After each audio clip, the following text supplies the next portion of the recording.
Здравствуй, Саид. И доброго времени суток всем тем, кто будет смотреть это видео. Позвольте представить вам мою сегодняшнюю собеседницу.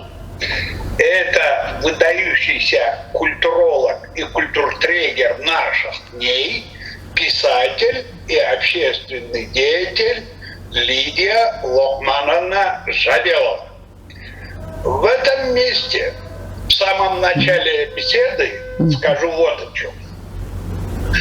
Дело в том, что, представляя того или иного своего собеседника широкой публике, я всегда стараюсь воздать должное своему собеседнику, сказать о его заслугах перед народом.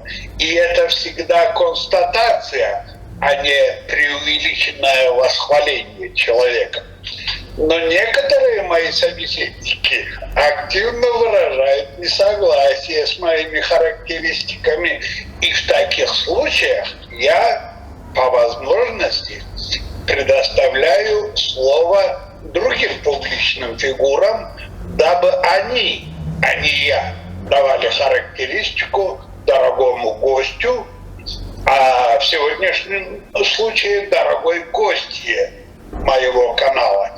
Итак, сейчас о Лидии Локмановне скажут наш великий кузнец. Вы видите его на фотографии. Хамзат Бачиев, он же народный наш философ. И сразу после него о Лидии скажет экс-министр правительства КЧР, а ныне один из самых заметнейших общественных деятелей карачаево-балкарского народа Шарафаддин Узденов. И знаменитый поэт из Балкарии Мухтар Табаксоев.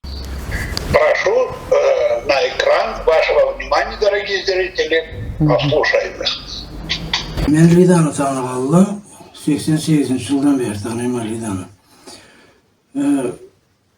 Ben ana bu ablayı çağırayım olup tübeyi uşaq eti, ol cumuşluğa, millet cumuşluğa katışa başlağalı. Bir zamanda da eşitmegen mağuzundan bu olayı bir umut etip bir zatına kesilmiş yanıma bolsuydu degen Allah'ı Allah'ın görmegen mi? Millet üçü kesin kalay etrafı oluktu, kesin ayamagan. Bulay yaşavuma tafsız kelet degen Allah zatını görmegen mi? Millet degen jerde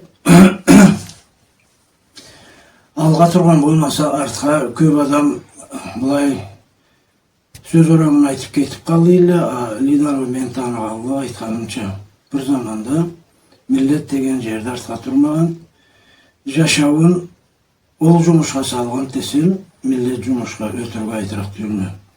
Kultura janımada, iskustva janımada, niye janımda bolsa da aytkan zamanında alayda janıma örgü süyelgen Allah taza niyetli adamlarımızdan biridir.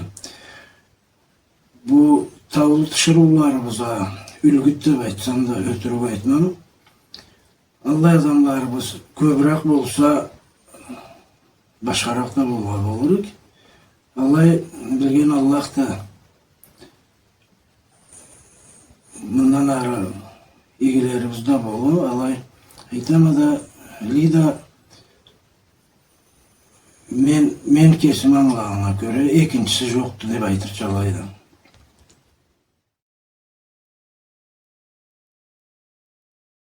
Assalamu alaikum. Жабелланы, Локманны, құрметli қызы Лидияға мен айтырым, ол біздің халқымызны, Карачай-Балкар халқымызны, миллетімізні жарқай үннетлі, пақмулу, жаш адам болғалай, ұлық-ұлықлада іштеп келген себепті, ол пақмусу да білімі да қат-қат өскен еткенде, мол болымну миллетим деп milletke hayırga buruga emigi etken işi men sartın ol bilimi bula bolumu bula köp pakmula adamlarını pakmularına yol açsın aytırgızlayayım ol etken işlerinden. Birisi Jurtbaylanı makti bula tanış elle andan köp zatında algandı maktiden sonra cendetli bolsun ola uşkandan sonra bu Nartskiye pas degen zatını Karaçay janında da Malkar janında da ayınıtıp körüşken ol dinletmişti. Dagı da aytırım бар есе mağanalı cumuş halkımızga mağanalı cumuş olanı köre biledi. Köp pakmul adamla Allah zatını köre bilmeyeli bu körgençe. Söz çünkü Nartepas Karaçay Malkar halktan jayılgandı başka milletliге Kafkazda ol Temirlan çabuk etkenden sonra ata babalarımızны mol közüde har adam başka milletliге kaçıp bargan başka jurtlarga kaçıp bargan adamlar Nart kaparlarını aytучу bolganlar ol milletli Nart tepasını algan etti. Lidya Allah iyilik versin anga eskergen etedi. Olası kız. Mağanası bizni Nart tepasıga jetken biri de yok. Suratla suratçılarımız surat salmaganlar. Ol Nart'ta tulparları Nart tulparla Nart jigitli alanı suratların salganı yok. Az elle bireki sanki şey İbrahim olmasa men Nart Habislanı Magamet Nart tepasıga es bölgün suratçı men bilmeyeyim. Sonra bu Narsanada iki canından da suratçılarını çakırat da o hürmeti ulu bolgan sebepli varısıyla bir çeciyılıp gelip suratçılar men dokün tanışkanım Narsanada lida bula. Mandan beri bulay şokluk sürtürge körüşemi işi keçe gün işi köp men da uyalgan deteme ana haman işinden bölürgede esin kesim tababır ruhada tartıngan deteme alay bolsa da mol adamlar suratçılar yıl sayın aladayım alga biz anıla körüşmegen bizde vallahi sıltavladay değil de alay bolsa da az süyüp bu Nartlarını haparlarına es bölüp süyüp bu işini köp suratla salgallar. O canında da bu canında mağanda Ahmatlanı Livan Narçık canında şkollada okuyan Sabile biz canında dalayrak ertenen aytılgan akademiski bilimleri bolgan suratçılardan başlap Nart tepasıga es bölgenle andan beri talay körmüç etkendi. Nençe körmüçünü varsam da köpten köp suratçılar da suratları da köpten köp. Vallahi mağanalı işki yol açıp koydu. Allah razı olsun anga. Dağı da bir ülgü ol da cennetli bolsun Kudaylanı muhtar ol ansambl Balkarya'nı kuragandan dışında bu toponimle, gidronimle deyle alimle tavlanı, sırtlanı, kölleni, sulanı atlarını atagan. Atları alanı caraştırıp alaya kitap etip çıkaralmagan, basmaga çıkaralmagandı. Mol, karap, bir de mikroskopla karagança karap, anı koluyla жазgan zatlarından çıkarıp basmaga salıp kitap etip çıkardı. Ol bek suvaplı işke sanayım men. Mol zatlarımız bizni ata babalarımızdan kelgen zatlarını biz unutmaza gerek, biz yaş tölü bilge gerekti. Mol cumuşlarını etken etedi.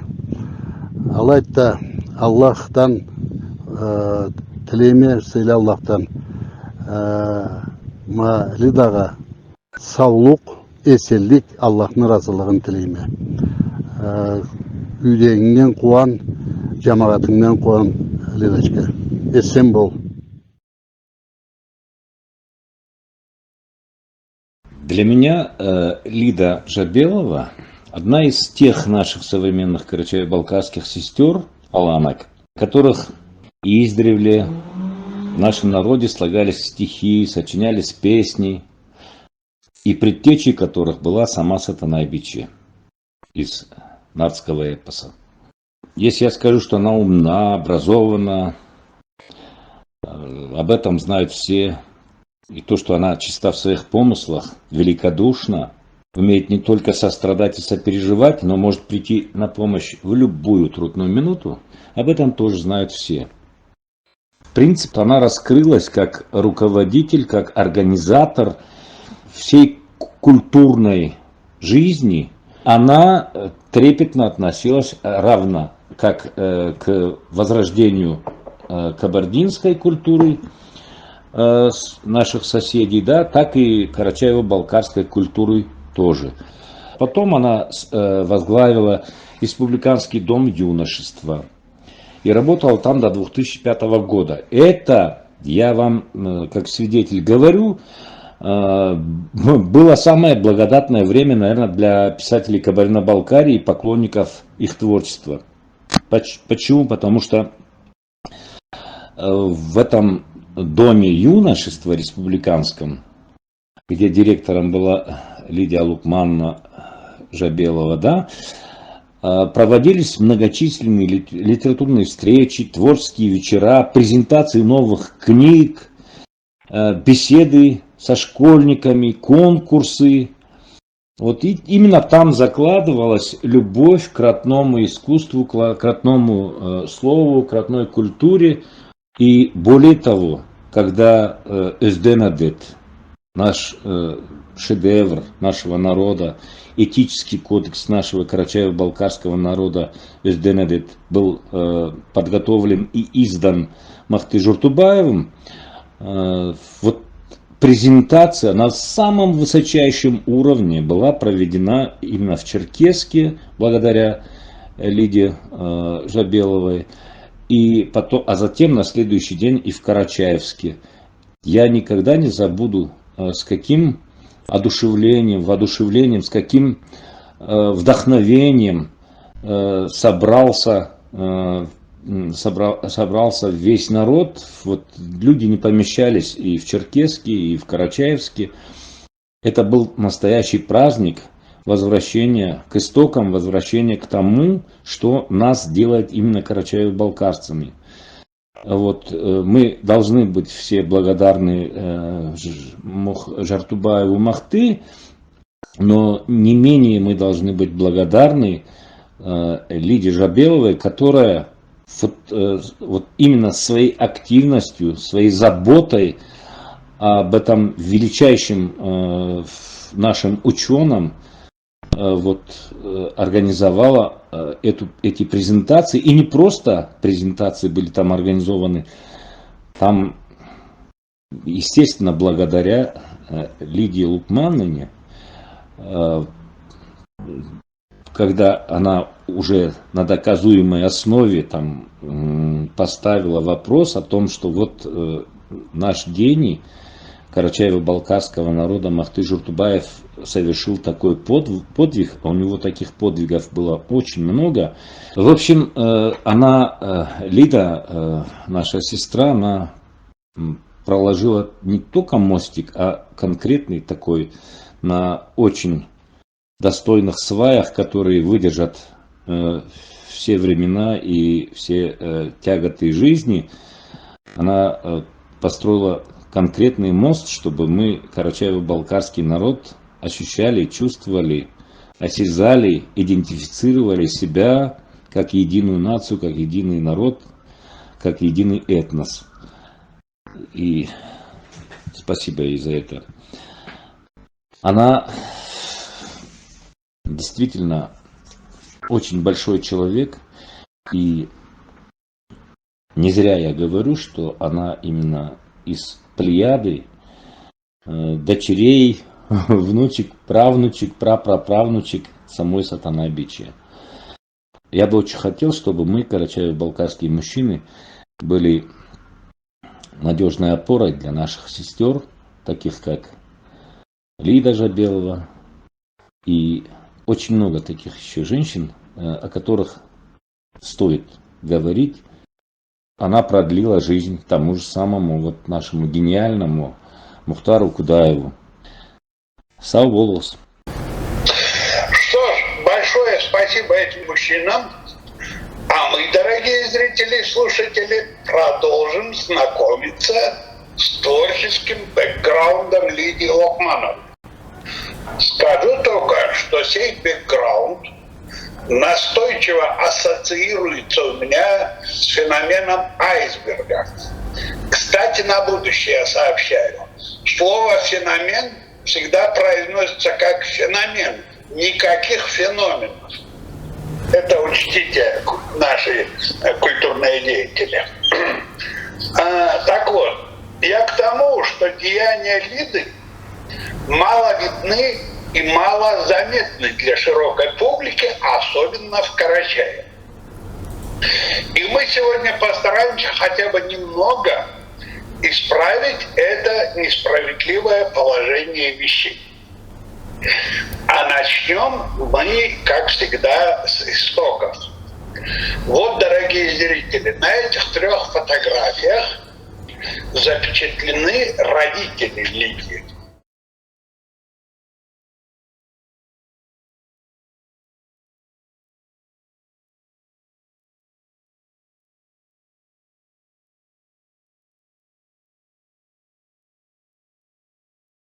Лиза, будь добра, расскажи, пожалуйста, о них подробно и главное, что они вложили в эту замечательную девочку, которую мы, дорогие зрители, видим на этих 2 фото. Детские фотографии, на одной из них Лидочка в старшей группе детсада на утреннике.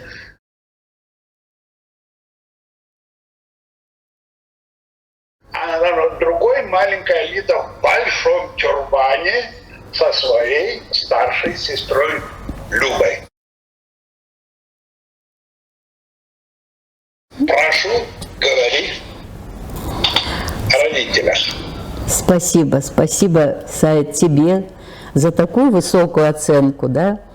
Спасибо и Шарафуддину, и Хамзату. Я убедилась в том, насколько эти люди, с какой большой любовью, вниманием и уважением ко мне относятся. Насколько они любезны, насколько они вот...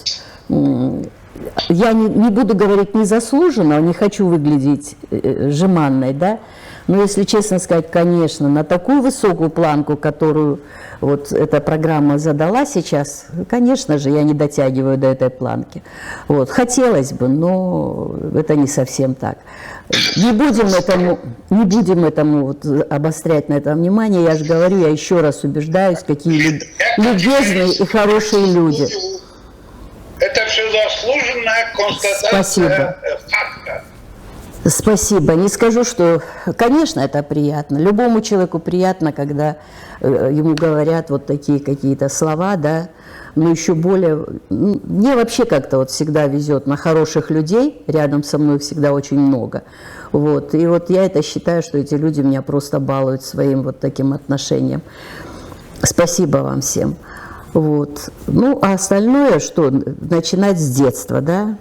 Я вот думала над этим вопросом в свое время, так как однажды... Сразу начни, пожалуйста, с родителей. С родителей, да.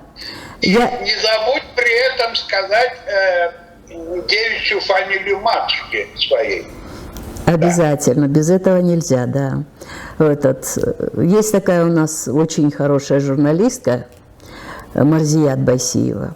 Когда еще много-много лет назад, вот, теперь она уже маститый журналист, именитый журналист, она мне как-то стала писать обо мне очерк и попросила, чтобы я рассказала о семье.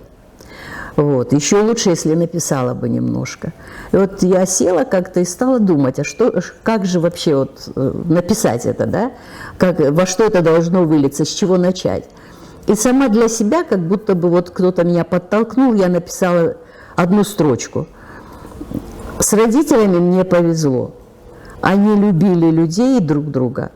Вот это вот, мне кажется, вот так. Больше я ничего написать не смогла, да и как-то тяжело писать о себе, когда пишут там статьи или какие-то вот такие вот работы. Вот. И вот это вот самое главное, что мне удалось выразить тогда. Они на самом деле, они любили друг друга, их отношения всегда были для меня вот эталоном таких отношений между мужчиной и женщиной, создавшей семью. И они любили людей. У нас никогда двери дома были всегда открыты, мы никогда не были одни, но у них были вот мы 3 девочки, да, и у нас все племянники отца. У него была большая семья, 9 детей в отцовской семье росло. Вот, и у всех свои дети и так далее. И получалось так, что мы никогда не были одни. У нас всегда жили студенты, которые учились. Кто-то был болен, у него был кто-то в больнице, значит, был кто-то, кто за ним ухаживал, тоже у нас находился. Все праздники, субботы, воскресенья и так далее, и так далее. Это был очень открытый дом.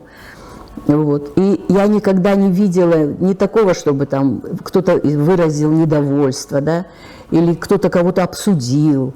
То есть он был полон любовью.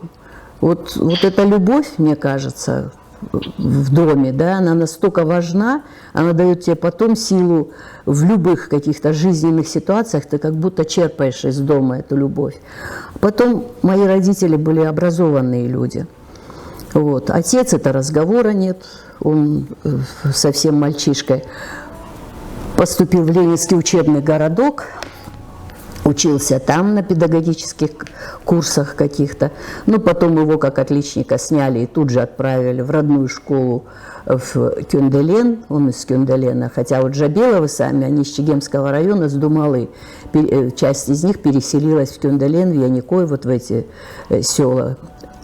Вот. И он оттуда уже его как отличника забрали, значит, отправили работать в школу. Потом его направили в Пятигорск. Он там, значит, учился опять-таки на педагога. Затем вернулся в родное село по направлению. И затем был назначен зав. району. Вот. Это все было до службы в армии. А оттуда уже, когда он вернулся, дальше пошла такая вот, жизнь, как бы там, где он был востребован, там он трудился, так скажем. Вот. Но то, что вот касалось нас, детей, да, это то, что вот он был к нам внимателен. Я не скажу, что у него было много времени на то, чтобы с нами проводить это время.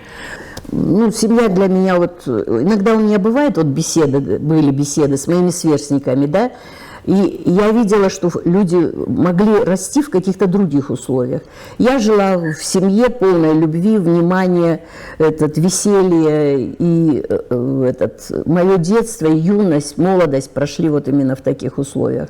Вот. То, что касается мамы, она закончила всего 4 класса, да, сельской школы.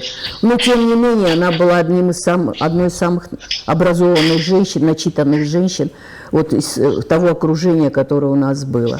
Она до самого последнего дня, она всегда читала. Вечером у нас вообще дома становилось, все брали в руки книги, и, значит, у нас вот была атмосфера избы читальни. Каждый допоздна читал, делился прочитанным, удивлялись и так далее.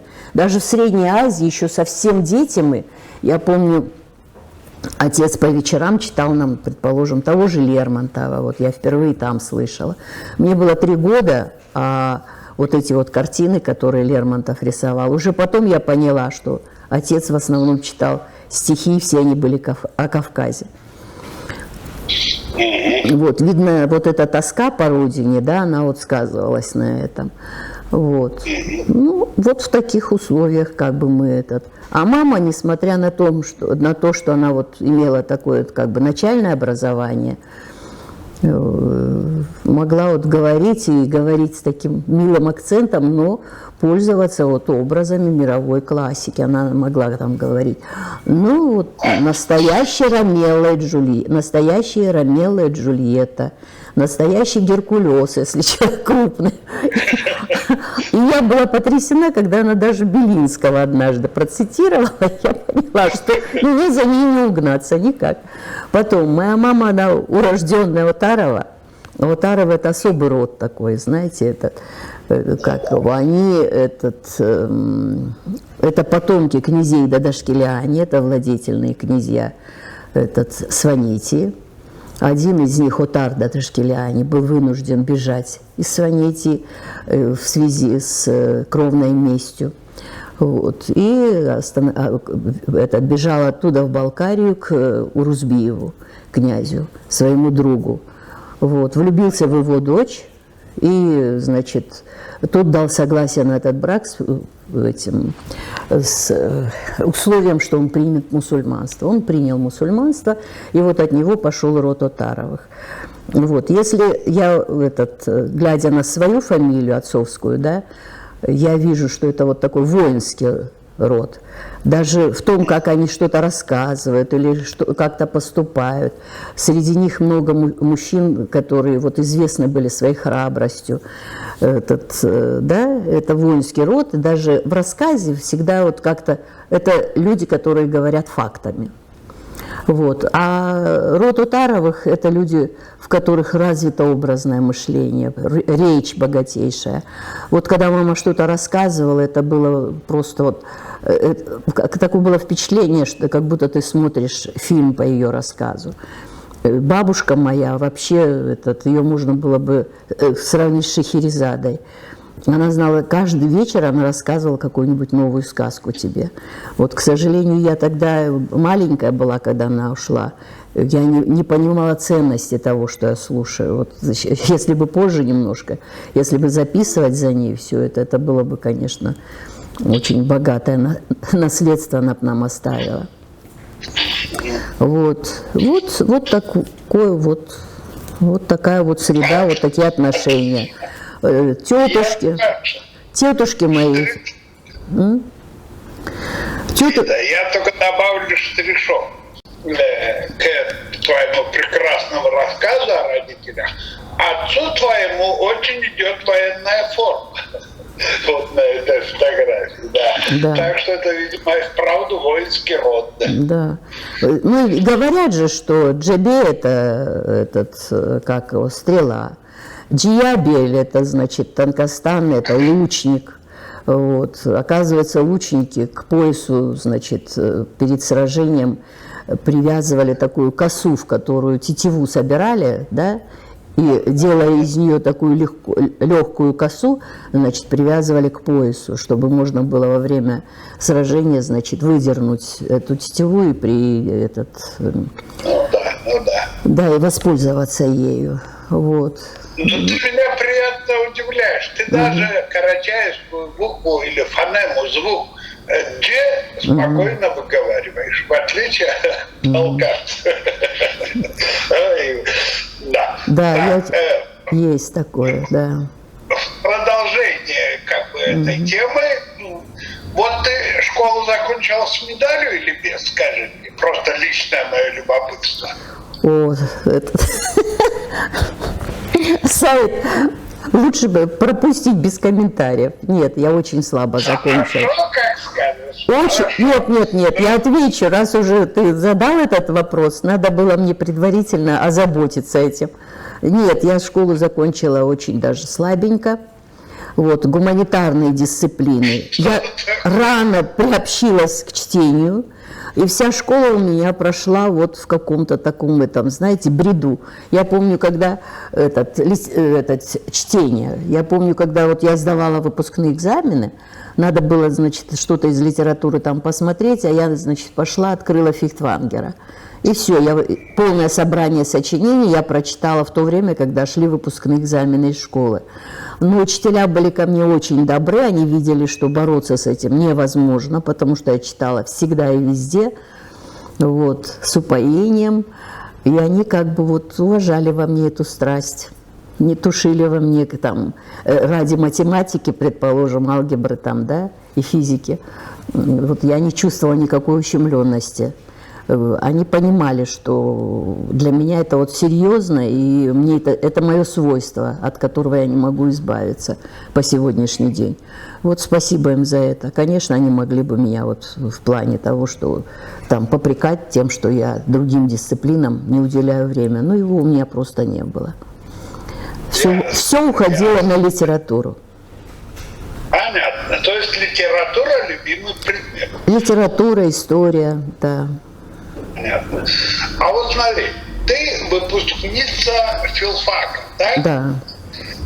Это был, я КБГУ. так понимаю, твой целенаправленный, осознанный выбор. Я правильно понимаю, нет? Да, да, Сайт. Он не то, что там я боролась для осуществления его, потому что отец мой, да, он вообще считал, что вот инженерные специальности – это будущее как у людей, да, вот надо что-то получать какую-то. У меня старшая сестра, при том, что мы все гуманитарии, да, вот она была отличница, лучшая ученица школы и так далее, и так далее, и она английский прекрасно знала, но он настоял, и она все-таки была вынуждена поступать на инженерный факультет и закончила его. Ну, скажу, без особой такой вот расположенности к этому, тем не менее, работала, как бы вот состоялась как человек, да, как профессионал. А я этим путем не пошла. Дорогие друзья, наши дорогие зрители, посмотрите на экран. Все вы, конечно, узнаете Кайсына Шуаевича Кулиева.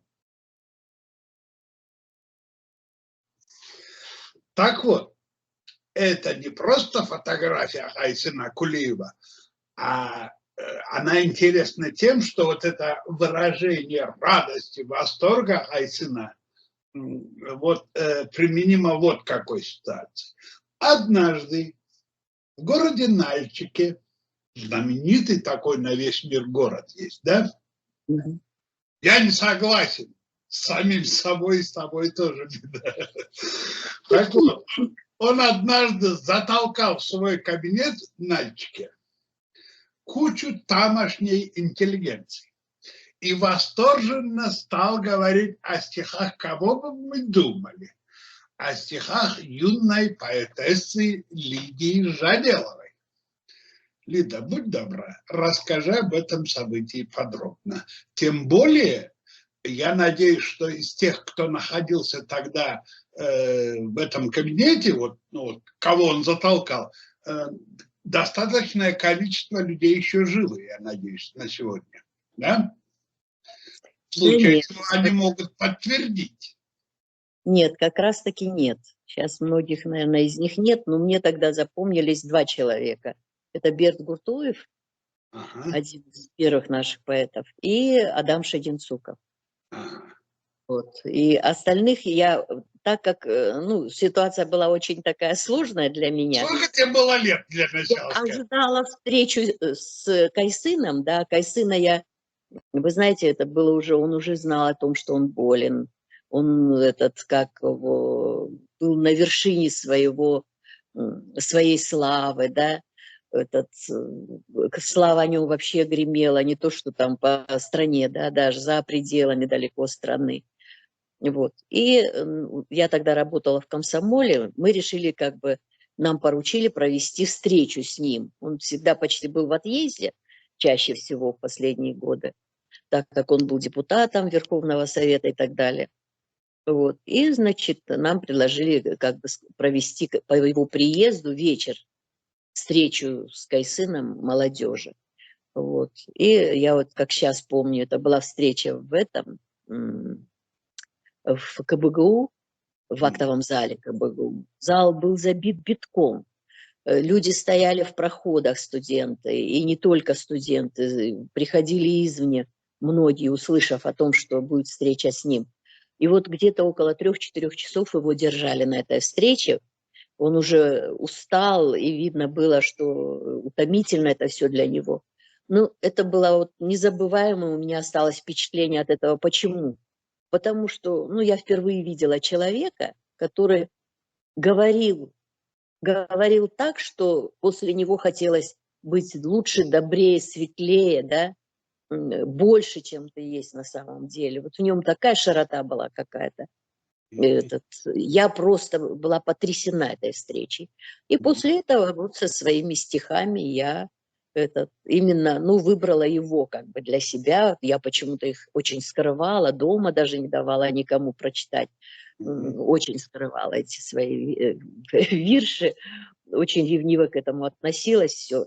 И тут вот я пришла к нему, оставила ему эти стихи. Он мне сказал: ты хочешь, чтобы я их напечатал? Я говорю: помог тебе напечататься? Я говорю: нет, я знаю, что даже хуже стихи печатают, сказала я самоуверенно. Вот. Но я хочу просто, я понимаю, что чтобы писать, значит, надо посвятить этому жизнь. А я вот, мне нравится работа моя сегодняшняя, значит, организатора там и так далее, и так далее. Вот. И я как бы вот решить для себя. Он говорит: ты хочешь решить, есть ли в тебе Божий дар, есть ли в тебе огонек это? Я говорю: да, вот я бы это хотела услышать. Вот. Прошло какое-то время, он меня пригласил к себе при очередном приезде. Ну, я пришла, надеясь на встречу с ним. Он остановился в дверях и стал приглашать всех проходящих мимо поэтов, писателей, да. Это было в научно-исследовательском институте на 1-м этаже. И там же находился союз писателей. И они все зашли в небольшой такой кабинет. Все это были мужчины. Он усадил их. Я оказалась около окна. Если бы я была около двери, я бы убежала бы, конечно. И он стал читать мои стихи. Он же, вы же знаете, он учился в театральном вузе, да, и сам великолепно читал. Редко кто читает из поэтов выразительно свои стихи. Ему это удавалось, и он стал читать мои стишки. И оказалось, что не вся о любви. Хотя я не очень любвеобильный человек, я не знаю, что. Это была такая неловкость. Вот представьте, сидит Беркут, которому 80 лет, да, за 80. Весь серьезный, очень, и вообще они все были очень серьезны. Они понимали важность момента. И я вот сижу, любовь, ах, любовь. Вот говорит. Вот она вот мне такой вопрос задала. Я, значит, хочу ваше мнение слышать, потому что оно очень важно. Мы встретились с талантливым человеком. Что? Дадим слово нашему Оксакову. И, значит, дает слово Берту. Тот серьезно так помолчал, потом сказал: ну что я могу сказать? Так начинают таланты. Поэты. Так начинают поэты. Тут мне уж совсем плохо стало. И они стали хвалить. Но я думаю, что они даже хвалили именно потому, что Кайсын где-то задал этот тон, потому что особо там хвалить, наверное, было все-таки нечего. Вот. Ну, после этого он мне предложил тогда литературный институт, поехать в литературный институт, там учиться, обещал, что он мне будет помогать, все. Я как-то вот посчитала, что я и здесь закончила литературное отделение, да, к чему это, зачем это мне вообще все. Ну вот я что-то заколебалась, и как-то вот это, наверное, единственное в моей жизни, вот этот вот момент, который я упустила, да, в своей жизни, то, что я вот не воспользовалась его поддержкой, его вниманием, не поехала и не продолжила, значит, я бы попала бы, во-первых, в эту среду, да, очень интересную и талантливую. Жизнь моя, наверное, пошла бы совсем иначе. Если я о чем-то в жизни жалею, то я вот об этой упущенной возможности. Вот. Не жалей, потому что все, что не делается к лучшему. Ты знаешь это, да? Вот. Это раз. Наверное. Второе. Что-нибудь из них сохранилось у тебя из этих? Да, конечно. Да, все сохранилось, все. Ой, надо будет мне почитать обязательно. Ну и третье. Ты вот уже трижды поправила свой платочек на голове. Я тебе хочу сказать, что он тебе очень идет, и я тебя просто новую, родную карачаево-балкарскую женщину теперь вижу прекрасно. Ну, спасибо. Носи его почаще. Вы знаете, платок, вот надо отдать должное. Для меня непривычно, конечно, носить платок, да, я как светский человек и этот. А я вот замшелый ретроград, и поэтому мне это очень нравится. Традиционалист оказался, несмотря на 42 года, проведенных в Москве, я с удивлением с этим столкнулась. Но честно вам скажу, вот я как за собой замечаю, если я одеваю платок, меняется все во мне, вплоть до движений, даже до тембра голоса, наверное. Все равно платок – это тот, наверное, предмет, который нас обязывает вообще помнить о том, кто мы, с чем мы пришли в этот мир и какими мы должны быть. Вот. А в этом мире тяжело сохранять и женственность, и мягкость, и вот это часто сталкиваешься, что... Сохранять, да. Потому что часто вот сталкиваешься, что женщины иногда даже агрессивнее, чем мужчины, это жестче, чем они. Это, конечно, это такой вот в обществе страшно. Да. Ну вот, дорогие товарищи зрители и слушатели, мы сейчас будем заканчивать с лирической частью нашей передачи. Для этого в завершение этой части передачи мы посмотрим еще 3 фотографии, на которых мы увидим красивую молодую женщину, которую зовут Лидия.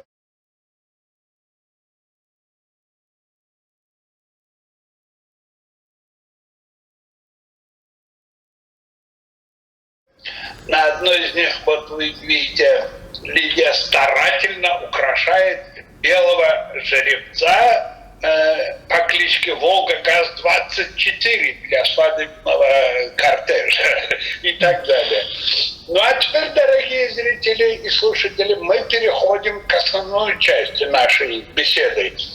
И начнем мы ее с пояснения 2 близкородственных терминов – культуртрегер и культуролог. Оба они происходят от греческого слова «культура». И, пожалуйста, старайтесь услышать и запомнить. Культуролог – это носитель культуры, занимающийся выявлением и сохранением культурного наследия того или иного этноса. Еще раз повторю.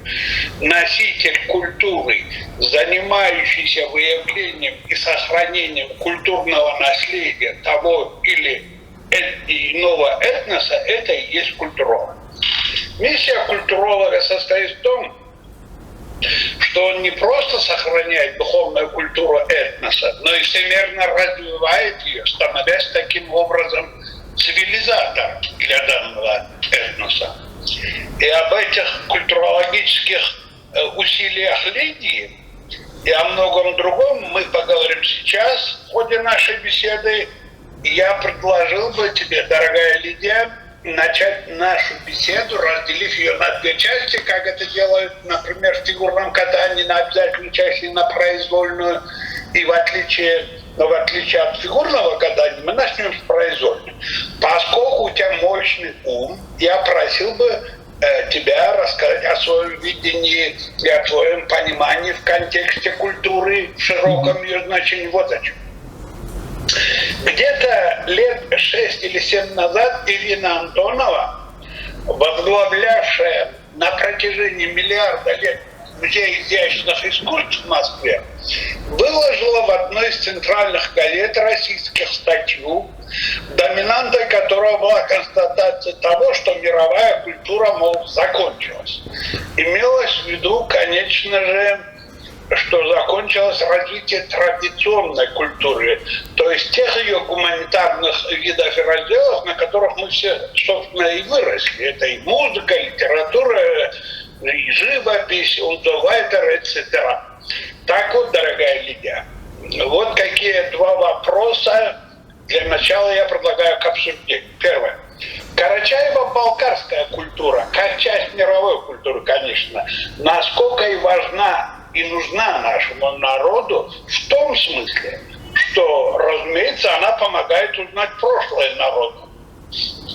Но помогает ли, и если да, то насколько она помогает подготовиться к завтрашнему дню? Прошу твоего ответа. Сложный вообще вопрос, честно сказать, Саид. Насколько помогает готовиться... Ищем легких путей. Насколько она помогает идти нам в завтра, да, в будущее. Да. Ну, во-первых, я сама, да, как его, воспитывалась. Я не хочу в такой вот беседе, как сегодня наша беседа, да, придавать ей какой-то усложненный вид. Культуртрегер, там, цивилизатор и так далее, и так далее. Да. Просто вот, давайте я просто, я задал, да.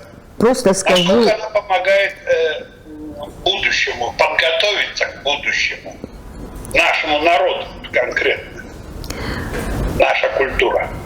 Вот знаете, моя племянница, да, вы знаете, вот это явление, которое нам вообще агитировалось, оно внушалось, нас готовили к этому, к такому понятию, как мультикультура, да, что, значит, вот все человечество, приняв все лучшее, то, что есть в культуре, значит, народов, да, этой планеты, как бы вот будет следовать им. И появится новая культура, основанная на этих, как принято это говорить, мировых ценностях. Вот. Но она потерпела фиаско, эта идея, как та же идея глобализации. Как оказалось, что, на мой взгляд, я не берусь философствовать и рассуждать, потому что это не моя, как бы, это не мое, пусть это делают люди умнее и более знающие, чем я. Вот. Я на это не претендую. Но в итоге получилось так. А что люди, в общем-то, не готовы к этому были. И хотя сама идея вроде хороша, да, она способствует объединению, способствует вообще единству этого мира, да, людей, общества вообще всего и так далее, и так далее. Но она не была принята людьми. Потому что на самом деле люди, они созданы оригинально, они не массовое какое-то производство, да, каждый из нас индивидуален, оригинален и хочет таким оставаться. Вот когда говорят, вообще, вот какая национальная идея? Национальная идея – это сохранение своей национальной идентичности, сохранение того, что тебе Аллахом дано от твоего рождения, да, и что в тебе вот вместе с молоком матери ты получил это. И вот как у нас говорит, с молоком матери приходит, уходит только со смертью, да, только в кровь тебе поступает, как бы. Вот это так. И поэтому вопрос глобализации, он, я считаю, сейчас уже не актуален. Вот. Хотя искусственно какие-то вещи, значит, продолжают делать, и процесс этот идет в какой-то степени. Ну, может, он очень на большие годы, на большие эти рассчитаны, и кто его знает еще, что будет дальше. Вот. А то, что касается мультикультуры, да, вот, как выясняется, вот у меня, например, племянница писала очень интересную работу для своей кандидатской. И там стоял вопрос о том, как в условиях мегаполиса, да, национальные как бы народы, ну, вот несколько, она брала карачаевцев, как для исследования брала чеченцев и балкарцев. Особенно те, которые побывали как бы в переселении, были оторваны от своей родной родины, а сейчас многие из них тоже живут в больших мегаполисах, как они себя ощущают. Казалось бы, да, вот человек-космополит, предположим, да, перед ним открываются огромные эти просторы, значит, и культурные, и территориальные, возможности огромные перед ним. И вот представьте потрясение, я присутствовала на защите, да, когда эти исследования дали совсем противоположный результат. Как выяснилось, люди, отрываясь от своей родной земли, от своей родной культуры, наоборот, испытывают повышенную тревожность. Они почему-то, значит, чувствуют себя заброшенными. Они даже сами этого не осознавая, они абсолютно несчастны, потому что у них нет вот этого единения со своей землей, со своим народом. И никуда от этого не уйдешь. Это уже наука. Наукой доказано это. Это твои корни, ты их должен сохранять. Вот. И как бы вот сейчас, да, не меняло нас время, не меняла вот та обстановка, в которой мы сегодня находимся, все. Но ничто на нас не действует так, как звуки родной песни. Или, предположим, звуки родной речи. Или встреча, предположим, где-то вне, да, вне своей земли, встреча с земляками. Меня вот, например, поразило Тимур Энеев. Это человек, представлять его нет смысла, да, это гениальный человек, это человек с мировым именем и так далее. Вот. Мать у него была русская, отца он очень рано потерял, да, и практически всю свою жизнь он провел в Москве. Учился и жил, и семьей там обзавелся, все. И жена его тоже была не нашей национальности, так же. И вот его сын говорит, что я с юности, когда шел и вдруг слышал тюркскую речь, да, я пристраивался и шел с ним рядом, и она мне казалась музыкой. Оно, внутри человека. И человек только объединить себя может, если он будет от этого отказываться. Когда его, значит, ему дали Ленинскую премию, вот мне рассказывал, у нас был Идрис Таукенов, такой тоже замечательный человек, директор нашего парка долгие годы был, потом был директором ансамбля «Балкария», практически вот всю базу ансамбля, вся база вот такая материальная была создана этим человеком. И он рассказывал мне, они тогда были первыми ребятами, балкарцами, которые после переселения здесь, да, поступили в ВПШ ростовске, высшую партийную школу. То есть это были, как бы воспитывали элиту такую, партийную, чиновную. Вот они первыми там были. Вот. И он говорит, и там в общежитии вдруг мы слышим по радио, что Тимуру Магомедовичу Энееву, хотя они до этого о нем практически ничего не знали, да, значит, дали Ленинскую премию. Мы, говорит, тут же собрали деньги, он был инициатором, он вообще такой был очень энергичный, прекрасный человек. Он говорит, мы тут же собрали, значит, деньги, отбили ему телеграмму о том, что вот мы, значит, ваши соотечественники, ваши рады, счастливы и так далее. Прошли годы, он попадает к нему в гости. Это не один десяток лет прошел. И вот на стене, где висят высоченные какие-то, да, награды его, грамоты, значит, письма благодарственные и так далее, я, говорит, вижу в маленькой там деревянной рамке какую-то выцветшую бумажку. Вот. И когда я удивленный спрашиваю, а это что такое, да, почему она там заслужила место свое вот в этом вот ряду, он, говорит, сказал, вы знаете, это вот поздравление, телеграмма поздравления моих, значит, близких из соплеменников. Вы правы, вот я это слово потеряла. Соплеменников, значит, и это самое дорогое, что здесь есть на этой стене для меня. Вот жизнь, она такая штука. И чем больше ты любишь, чем больше ты привязан, к земле и к своим близким, и к своему народу, конечно, без того, чтобы вот не приемлить никого другого, да, тогда это вообще катастрофа. Человек становится настолько узким и бедным. Нет, об этом я не говорю. Я говорю просто вот той искренней такой вот любви, вот. Тем богаче человек, тем больше его опора. Вот, как я говорила, вот хорошая у тебя семья, да, дома ты жил в атмосфере любви и внимания. Если ты еще и предан и любишь свой народ, ценишь его, это вот то, что тебе помогает жить. И то, что тебе дает опору в жизни. Вот на что опирается человек. Отлично. Я только добавлю два момента.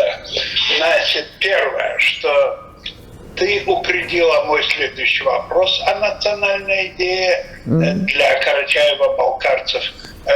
То есть, если я правильно понял, ты его сформулировала так. Аллахтан келген затларны тас этмей жашарга. Правильно я понял? Да, абсолютно. Второе, значит, добавление такое маленькое. дополнение.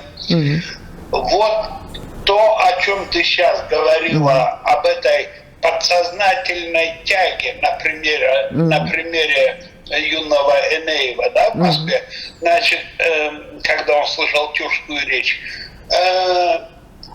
Об этом блестяще написано у Махты Чуртубаева, где он пишет примерно следующее. Я, конечно, дословно не воспроизведу, но смысл написанного Чуртубаевым следующий.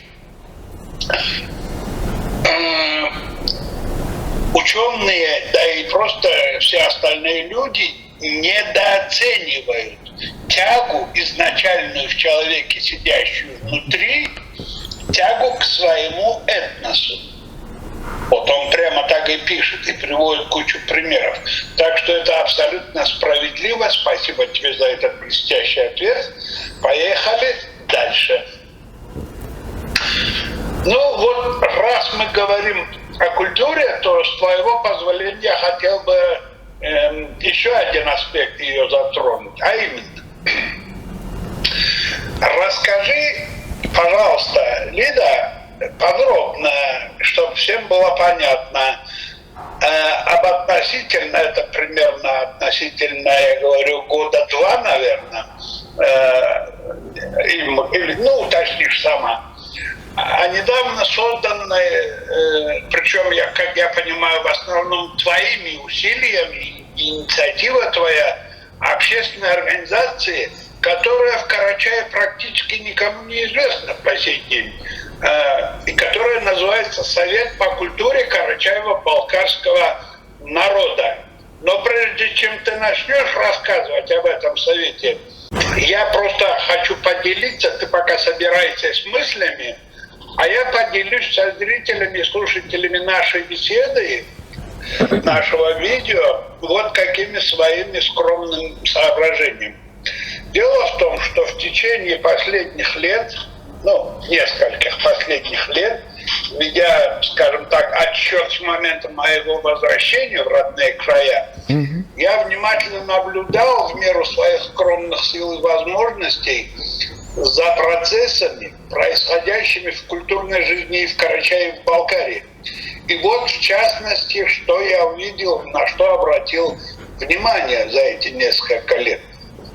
Так вот, на мой личный, при этом убежденный взгляд, ни в Карачае, ни в Балкарии нет ни одного организатора и ни одной другой движущей силы, равной или хотя бы сопоставимой с Лидией Лукмановной в этом самом процессе культурной жизни нашего карачаево-балкарского народа. Кстати, именно эту же мысль, пусть и другими словами, выразил и высказал великий Хамзат Бачиев. Еще раз, дорогие зрители, переслушайте речь Хамзата в начале нашей передачи. Так вот, иллюстрируя эту мысль, это я все к чему говорю, и это как пример, что равного нету Лидии, значит, а примером служит, вот этот как раз служит вышеупомянутый Совет по культуре. И у меня большой вопрос к тому же, такой воздух риторический. Ведь в Балкарии существуют организации для работы на культурном, так сказать, фронте. Это тот же фонд Казима Мичиева, который, кстати, ты в свое время возглавляла, насколько я знаю, но почему-то ушла с этой работы, и о причине ухода я просил бы тебя немного рассказать, если сие сочтешь возможным рассказать об этом. Есть еще фонд Хайсына Кулиева, еще, видимо, какие-то другие. Так вот, возвращаясь к Совету по культуре, поясни, please, чем была вызвана необходимость создания еще одной организации, занимающейся культурой, и вообще как можно подробнее об этом Совете культуры. Слушаю тебя внимательно. Идея вот создания, прежде чем вот приступить к ответу на вопрос, да, если смогу ответить в полном объеме, я хочу попросить Саид, вот этими высокими оценками, да, Не хочу даже... Я попадаю в то, вы ставите меня в неловкую ситуацию, потому что они не соответствуют действительности. Клянусь, ну не соответствуют действительности. А мне остается только делать вот лицо такое, значит, это. Ну хорошо, ну спасибо. Я убедилась еще раз, как ко мне хорошо относятся люди. Вот, это то, что касается создания совета. Не первый день обсуждалась, да, необходимость создания какого-то центра, который бы объединил небольшое количество, да, оно и не бывает большим, ни в одном народе, даже ту же эпоху Возрождения определило несколько человек, да, вот. То же самое и здесь. Есть в каждом народе люди талантливые, которых Бог одарил этим, да, есть исследователи, люди творческие, люди искусства и так далее, и так далее. Вот. Это те люди, которые нуждаются во внимании. Вот что такое там этот организатор от культуры, вот то, что вы называете, культуролог, культуртрегер и так далее, и так далее. Это человек, который помогает творческим людям, вот находит их, чувствует, понимает, в моем понимании, и поддерживает их, дает им возможность себя реализовать. Знаете, вот говорят, что там бездарь сам пробьет себе путь. Это так и есть. Почему-то люди посредственно, они всегда очень-очень энергичные. И они очень многое могут в этом мире. Потому посредственности открыты все дороги. А человек, вот такой наделенный даром от Бога, он почему-то остается в какой-то изоляции. И если его счастье, если рядом с ним находятся люди, которые его поддержат и которые дадут ему вот реализовать эти свои возможности. Вот. Поэтому этот вопрос, он поднимался, обсуждался давно. Это была наша мечта, так скажем. Вот как только мы собирались... Ты говоришь, наша, пожалуйста, имена, явки и пароли. Кто это мы? Хорошо. Это твоя заслуга и инициатива. Нет. Это я ухожу в историю этого вопроса. О том, что такой центр необходим, да, о том, что он необходим. Это было так давно, женщине даже, наверное, тяжело в такие, опускаться в такие глубины веков. Вот, тогда мы были молоды, задорные, уверены в том, что мы можем вообще преломить какие-то ситуации. Это, конечно, Махты, это Мухтар Табаксоев, Мухтар Кудаев, это Кашалби Мизиев, это Муталиб Бепаев, Назир Будаев, Боря Глашев. Вот все люди, которые как-то тяготели друг к другу, да, мы часто встречались, вот, и все эти вопросы обсуждались в каком плане. Вот если бы это было, можно было бы издать то-то. Предположим, тот же Махты, он поднимал вопросы, да, того, что, если бы издать свод наших этих народных вот этих книг, да, собрать народную юриспруденция, как его, вот Тауадет, да, Узденадет, народные песни, народные притчи, народные загадки и так далее, и так далее. В общем, где-то список состоял из где-то 40 с лишним книг. Мечталось о том, чтобы привлечь к осуществлению вот это же огромный проект был, очень серьезный, по плечу там институтом целым, да. Вот, привлечь бы талантливых ребят, объединить их как-то, да, изыскать какие-то средства. Мы несколько раз даже пытались это делать, но каждый раз суровая правда жизни не позволяла продвигать все это. Вот. Надежда какая-то появилась, когда мы, значит, с ребятами встретились в Карачае, и, значит, все это дело обсуждалось. Тогда был там Борлаков, Ислам Шахбуранович, человек очень национально ориентированный, любящий вот литературу, вообще народную культуру. Очень эмоциональный такой. О нем можно говорить разные вещи. Сегодня ты о нем еще будешь рассказывать, вот, когда я задам соответствующий. Да, и он обещал вот эту нам помощь, поддержку, но потом и это тоже как-то оборвалось. Вот. И получилось так, что мы несколько раз начинали и оставляли.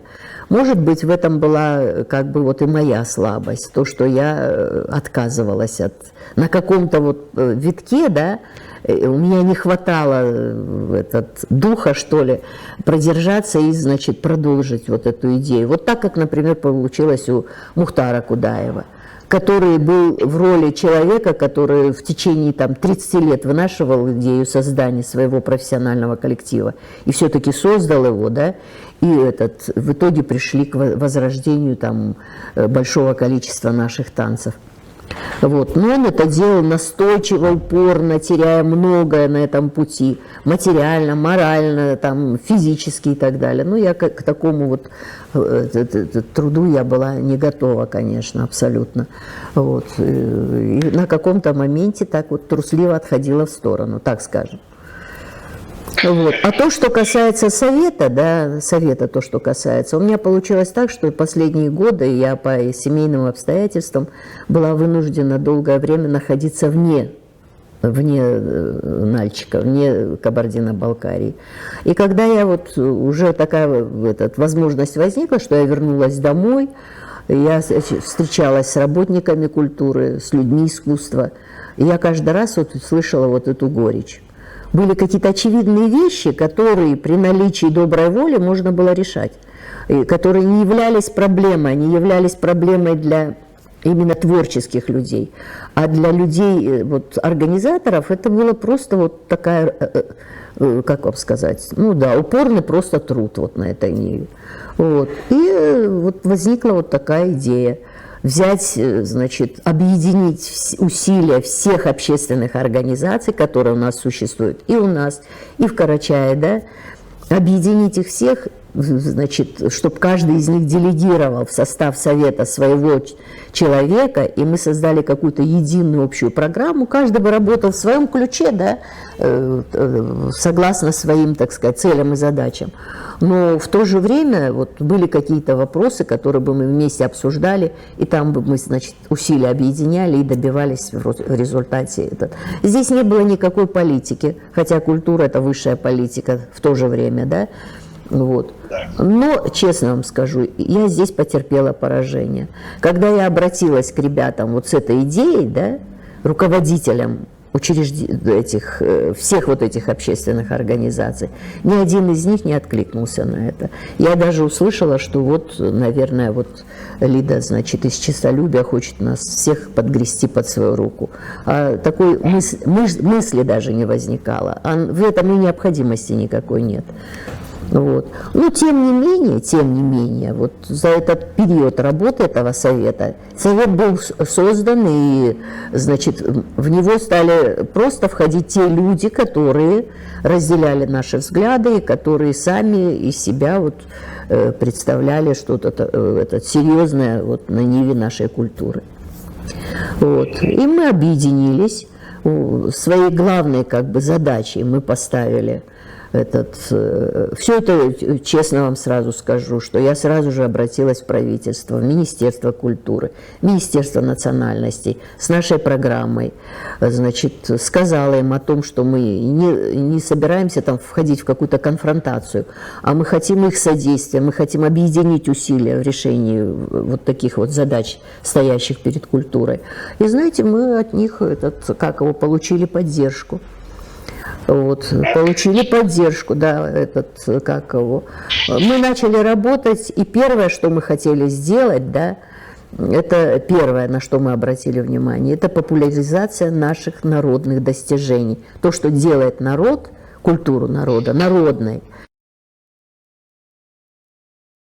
Мы сегодня ведь не можем, Саид, сказать, да, если раньше сетовали и говорили, мы растеряли за годы переселения, за годы репрессий, да, за годы войны. Я смотрела, 42-й год, вообще страшный год, например, для поэзии карачаевской. Сколько человек ушло, это просто страшная картина такая. Сейчас мы не можем сказать, что мы все потеряли, и эти люди науки, да, они, значит, не смогли для нас это сохранить. Ничего подобного. Мы имеем такую огромную, да, такую глубокую, древнюю прекрасную культуру. Я имею в виду именно вот то, что нам осталось от предков, да, наш фольклор богатейший, наши танцы. Все то, что входит вот в понятие культуры. Вот. Они это смогли сделать. Я вообще вот прям преклоняюсь перед вот теми вот ребятами, шестидесятниками, которые вернулись из Средней Азии. Это 13 лет, 14 лет, это оказывается огромный срок. 14 поколений выпускников не имело права поступать в вузы, не имело права на образование, да? Да. Вот. Вопрос шел только о выживании, как выжить, как сохранить свое достоинство. Поэтому вот эти ребята, которые сюда вернулись, я однажды смотрела записи своего отца, я просто привожу вот примеры, конечно, можно из литературы, из более таких имен, да, известных. Это, например, поколение наших отцов, это были те люди, которые росли в этих условиях. И могли описать каждый родничок, каждый поворот, каждую тропинку, да, вокруг и все, вообще в окружении своем все. А это приехали люди, которые заново самим пришлось изучать эту землю, да, которым заново пришлось ее узнавать. И тем не менее, вы посмотрите, сколько они брали, сколько они исследовали, сколько они нам оставили всего в наследство. А сейчас, сегодня, поэтому мы не можем сказать, что у нас этого нет. Мы можем сказать, что мы плохо изучаем и популяризируем то, что нам оставили. Так, они сохранили, да, нашли и сохранили. А мы должны распространить, мы должны отдать это народу, чтобы народ пользовался теми возможностями, которые заложены там. Вот будущее в чем. Там отдаются ответы, человек спрашивает, для чего я пришел в этот мир, зачем я, как я должен поступать в тех или иных случаях, да, в своей жизни. И на эти поиски у ищущего человека, у думающего человека иногда уходят десятилетия, годы, а некоторые вообще не достигают никакого результата. А надо открыть Özdенадет, и голосом твоих прадедов, да, тебе дадут ответы практически на все вопросы. Когда вот молодежь читала Özdенадет, один парень как-то у него вырвалось, он сказал, ну почему раньше мы этого всего были лишены, да? Ведь это вот там многие эти идеи, они же и в Коране прослеживаются, и во всех вот таких вот. Эта же книга, она прям просто вот путеводитель по жизни, да? Для наших поколений, которые будут расти. Вот. Если они будут воспитываться и жить согласно вот тем канонам, которые там выработаны. Вот. Поэтому я сбилась, и поэтому я вот сейчас не знаю, на какой вопрос я отвечаю. Ты сейчас рассказывала о том, что Совет по культуре – это плод коллективных мыслей. Да, мысли. Ну, и, к сожалению, так получилось, что вот сейчас мы с этим вот столкнулись. И когда мы пришли к вопросу о популяризации, да, народной культуры, ее лучших примеров и достижений, вот в свое время вышел, мы проводили презентацию в этом. В Черкесске. Это надо было видеть, какое это оказалось. Сейчас, подожди, ты сейчас забежала вперед. Давай-ка я тебе другой вопрос задам, потому что ты забегаешь. Увлеклась, да, увлекаюсь. Да. Вот смотри, значит, ты скромно сказала, что Совет по культуре – это общая идея, и ты тут как бы не очень при чем.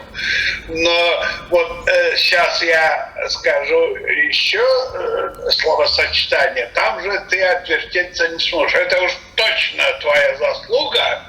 Я имею в виду созданную в рамках этого Совета по культуре премию, народную премию «Алтын Барс». Это уж точно твоя заслуга. Расскажи о ней.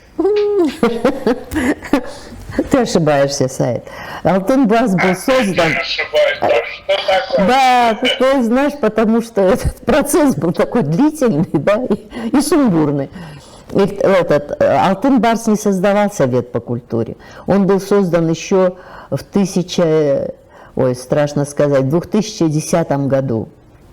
Вот, я тогда, вот там я могу сказать да, я тогда создала центр такой просветительский, Эртурде. Не буду раскрывать значимость, значит, этого. Вот. И одним из его дел было именно учреждение вот этой премии «Алтен-Барс». Вот. Как это получилось?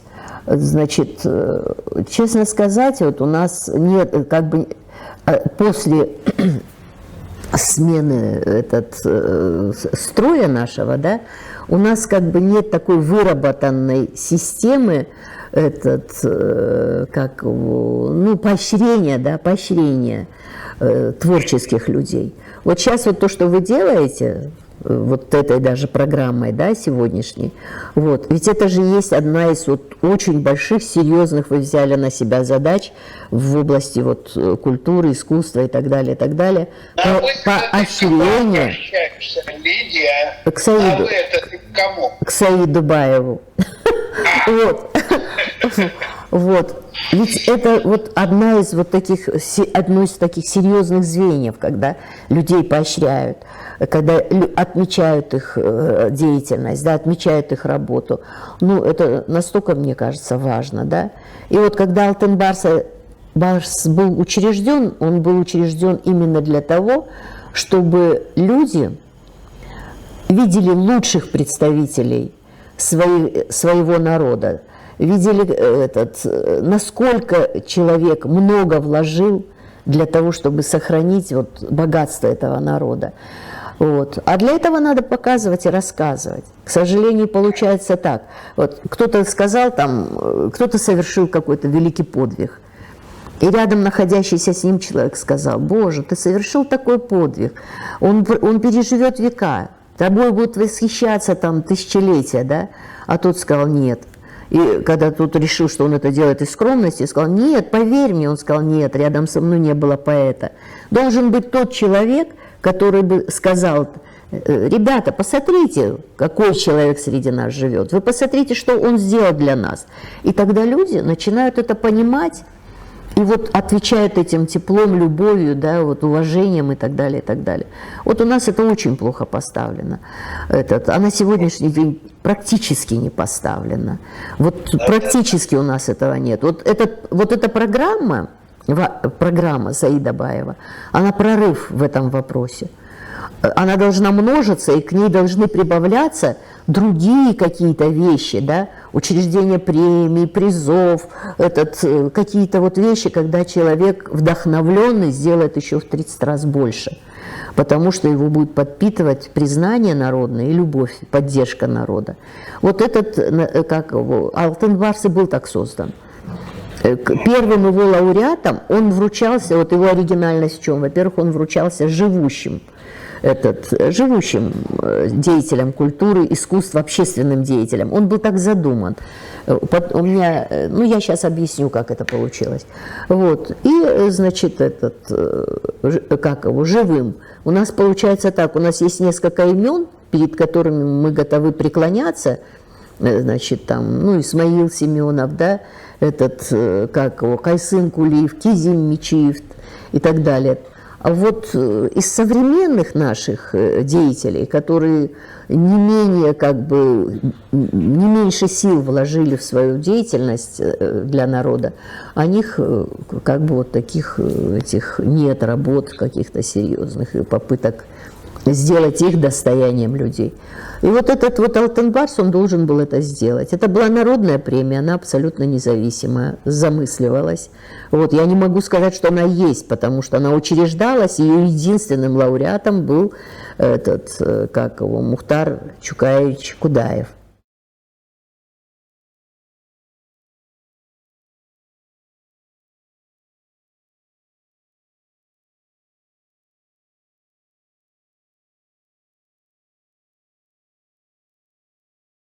Вот.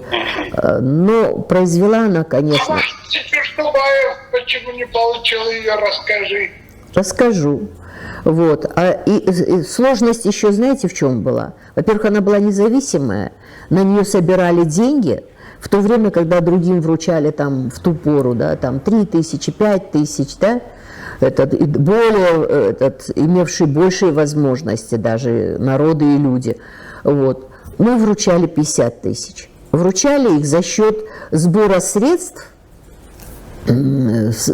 от тех, кто, ну, от желающих. Это было 200 рублей, 300 рублей, как угодно. Она была чисто народная. Хотя были ребята, которые предлагали, давайте я дам. Что там? Я дам, значит, этот фонд этого премии. Нет, нам хотелось, чтобы это было полностью, абсолютно свободное вот такое волеизъявление. Вот. Даже жюри его, да, в него входило 13 человек, 14-й председатель.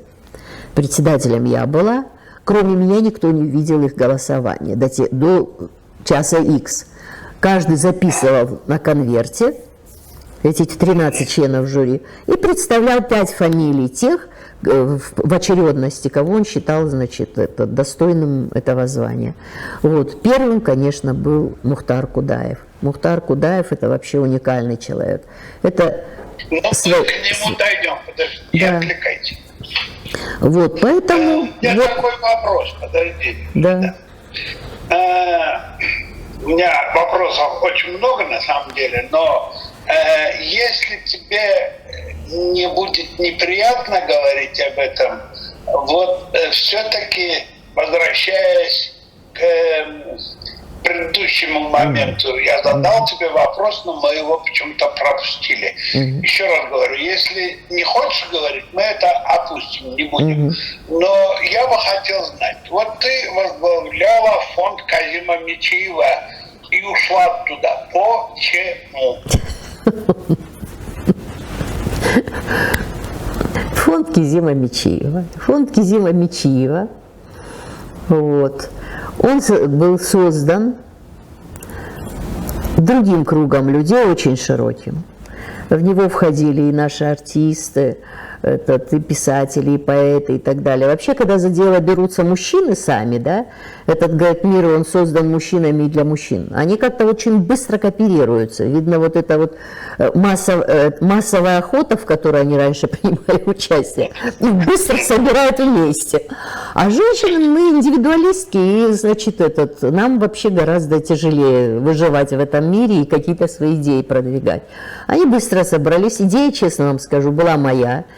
Я поделилась ею с одними близкими мне, значит, очень узким кругом людей. И через некоторое время меня пригласили на организационное, значит, учредительное мероприятие.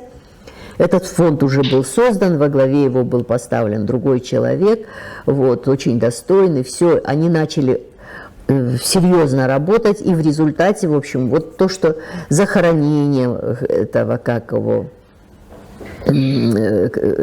Казима Мичиева, да, они привезли оттуда его останки, похоронили здесь, около мемориала. Еще там целый... Ну, как-то я вот не отслеживала, вообще они с размахом как бы взялись за эту работу, все. Вот. А потом она как бы вот этой своей скрупулезностью, вся, там, видимо, ну вот как-то так получилось, что они потеряли к этому либо интерес, либо не знаю. И они пришли ко мне. И буду говорить честно, да? Честно говорить или вообще не говорить? Конечно, не надо приукрашивать. Они пришли мне и сказали: Лида, вот мы вот как бы вот уже попритомились, принесли вот все документы, все, давай мы скажем, что мы тебе отдали, а ты возьми и закрой. Значит, ну как бы не совсем удобно им это было от своего имени делать. Вот они все живы, здоровы, Аллах ашкур. Вот. Я говорю, ну ладно, давайте, оставляйте мне. Я закрою уже сама.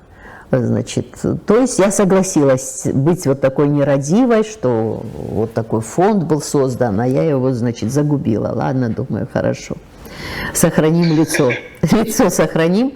Они мне оставляют его. На следующий день ко мне приходят 2 ребят с Яникоя. Сейчас один из них глава Яникоя, а тогда другой из них был замглавы. Значит, школа тэквондо-до. Пришли просить деньги на поездку детей за рубеж.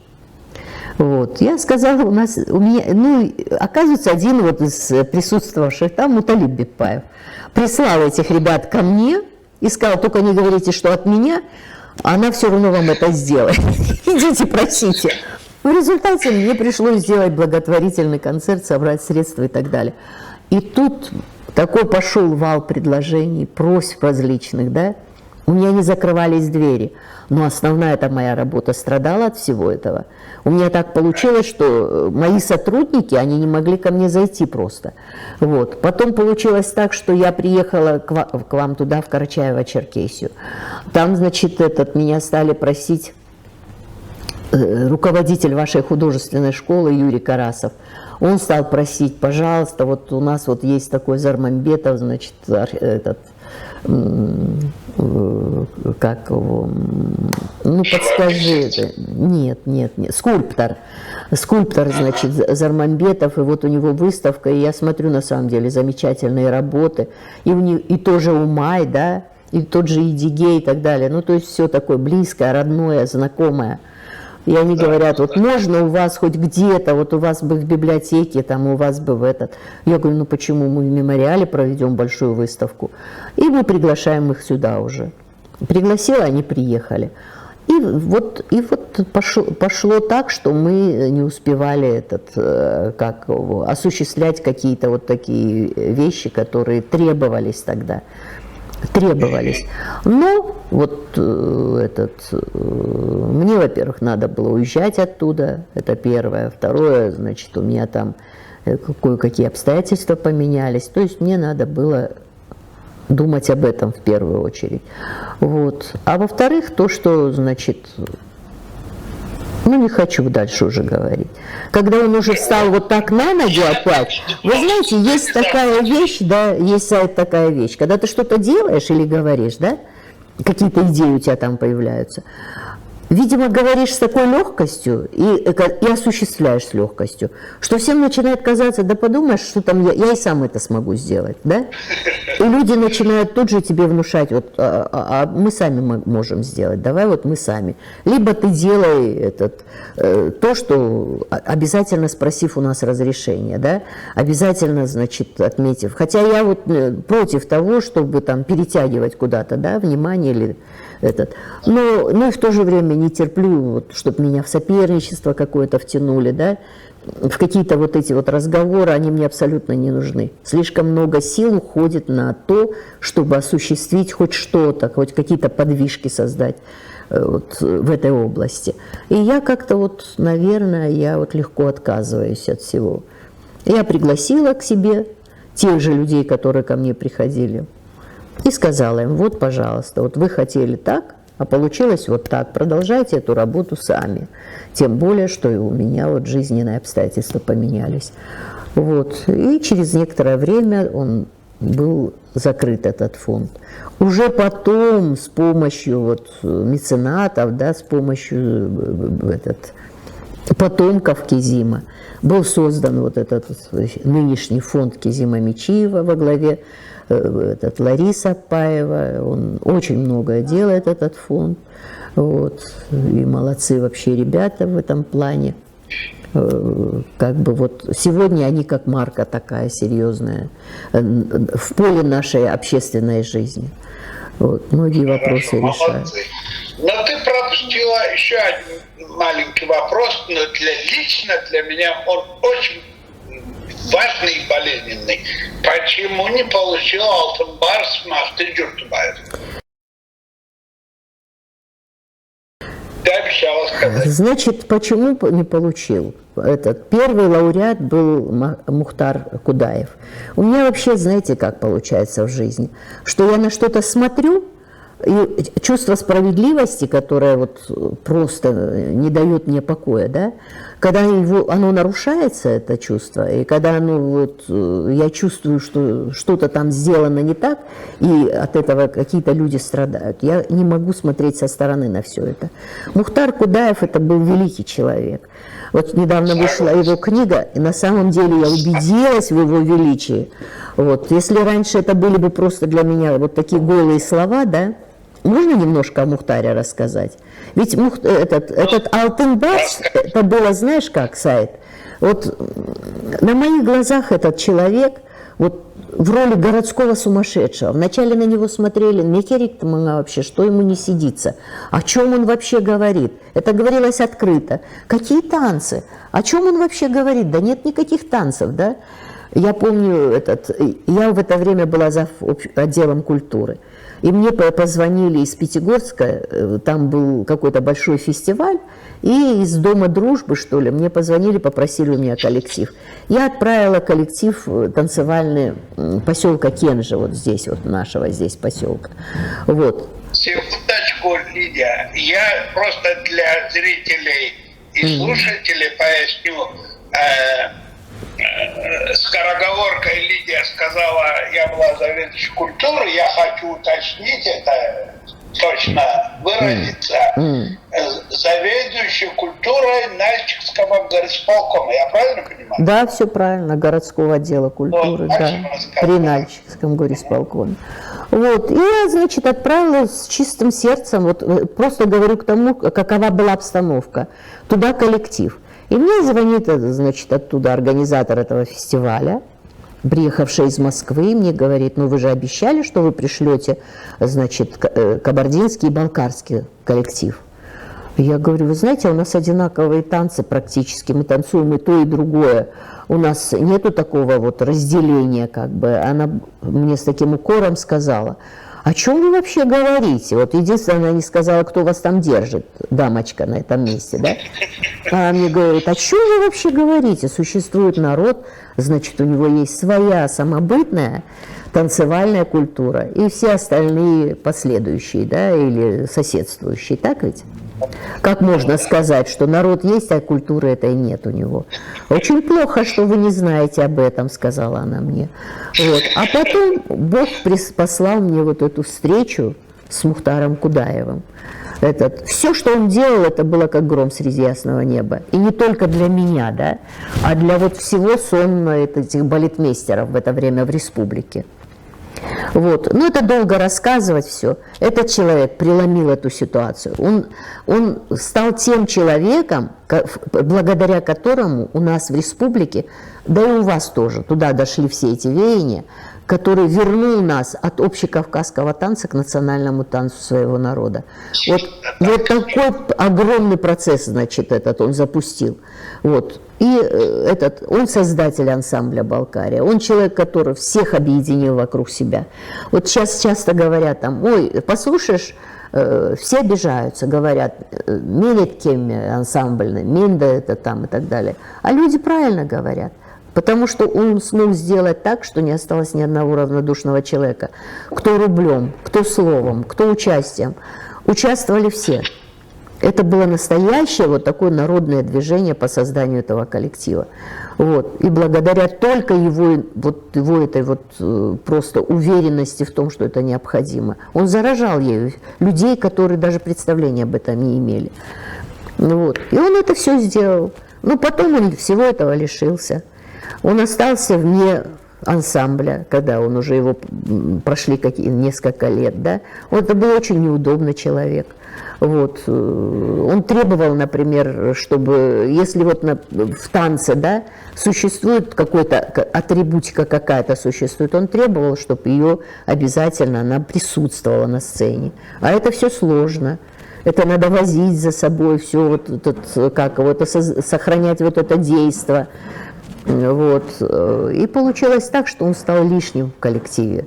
Его постепенно это не только у нас, это, в общем-то, наверное, судьба многих и многих творческих людей, творческих коллективов. И он оказался вне этой работы, вне своего детища, так скажем. Вот. А я видела, каково ему приходилось, я видела, сколько было потерь на этом пути для него. Он в свои 60 лет он начал заново весь этот путь. Он начал опять ездить по пыльным клубам, по селам, работать с детишками вместо профессионалов. Этих профессионалов он набирал, знаете, как золото намывают, да? Он умудрился поднять всех, от взрослых именитых людей до детворы из КБГУ, да? Вот та же вот Света Карабашева, Люда Бетирова, там Мухтар, тот же этот, как его, Табаксоев. Все вот эти ребята, они ездили по селам, агитировали, значит, звали туда молодежь. И в результате родители отпускали тех детей, да, значимость так выросла, которые вообще на факультетах учились совсем других, да, теряли свою специальность и так далее. И вот этот коллектив был создан. А он потом он превратился, значит, в обычного, ну, как вам, балетмейстера сельского клуба, и то приглашенного. И вот он ездил по Карачаево-Балкарии и работал в этих клубах с детьми. Несколько раз он меня с собой просто, чтобы я посмотрела, приглашал. Это в 5 часов ты садишься в запыленную москвич какой-нибудь, весь раздерганный, едешь в этот клуб, там собираются детки, ты с ними работаешь, учишь их держать осанку, поднимать руку, опускать руку. Это вообще кошмар был. Вот. Я на него смотрела. Этот человек, он был настолько предан своему делу, только такой человек мог выдержать вот это все. Вот. И потом уже дело дошло до того, что меня, например, огорчило страшно. Так как это было всенародное дело, и вдруг все как будто бы, не все, некоторые стали терять память и говорить, а что Мухтар, подумаешь, там учитель танцев типа. Вот.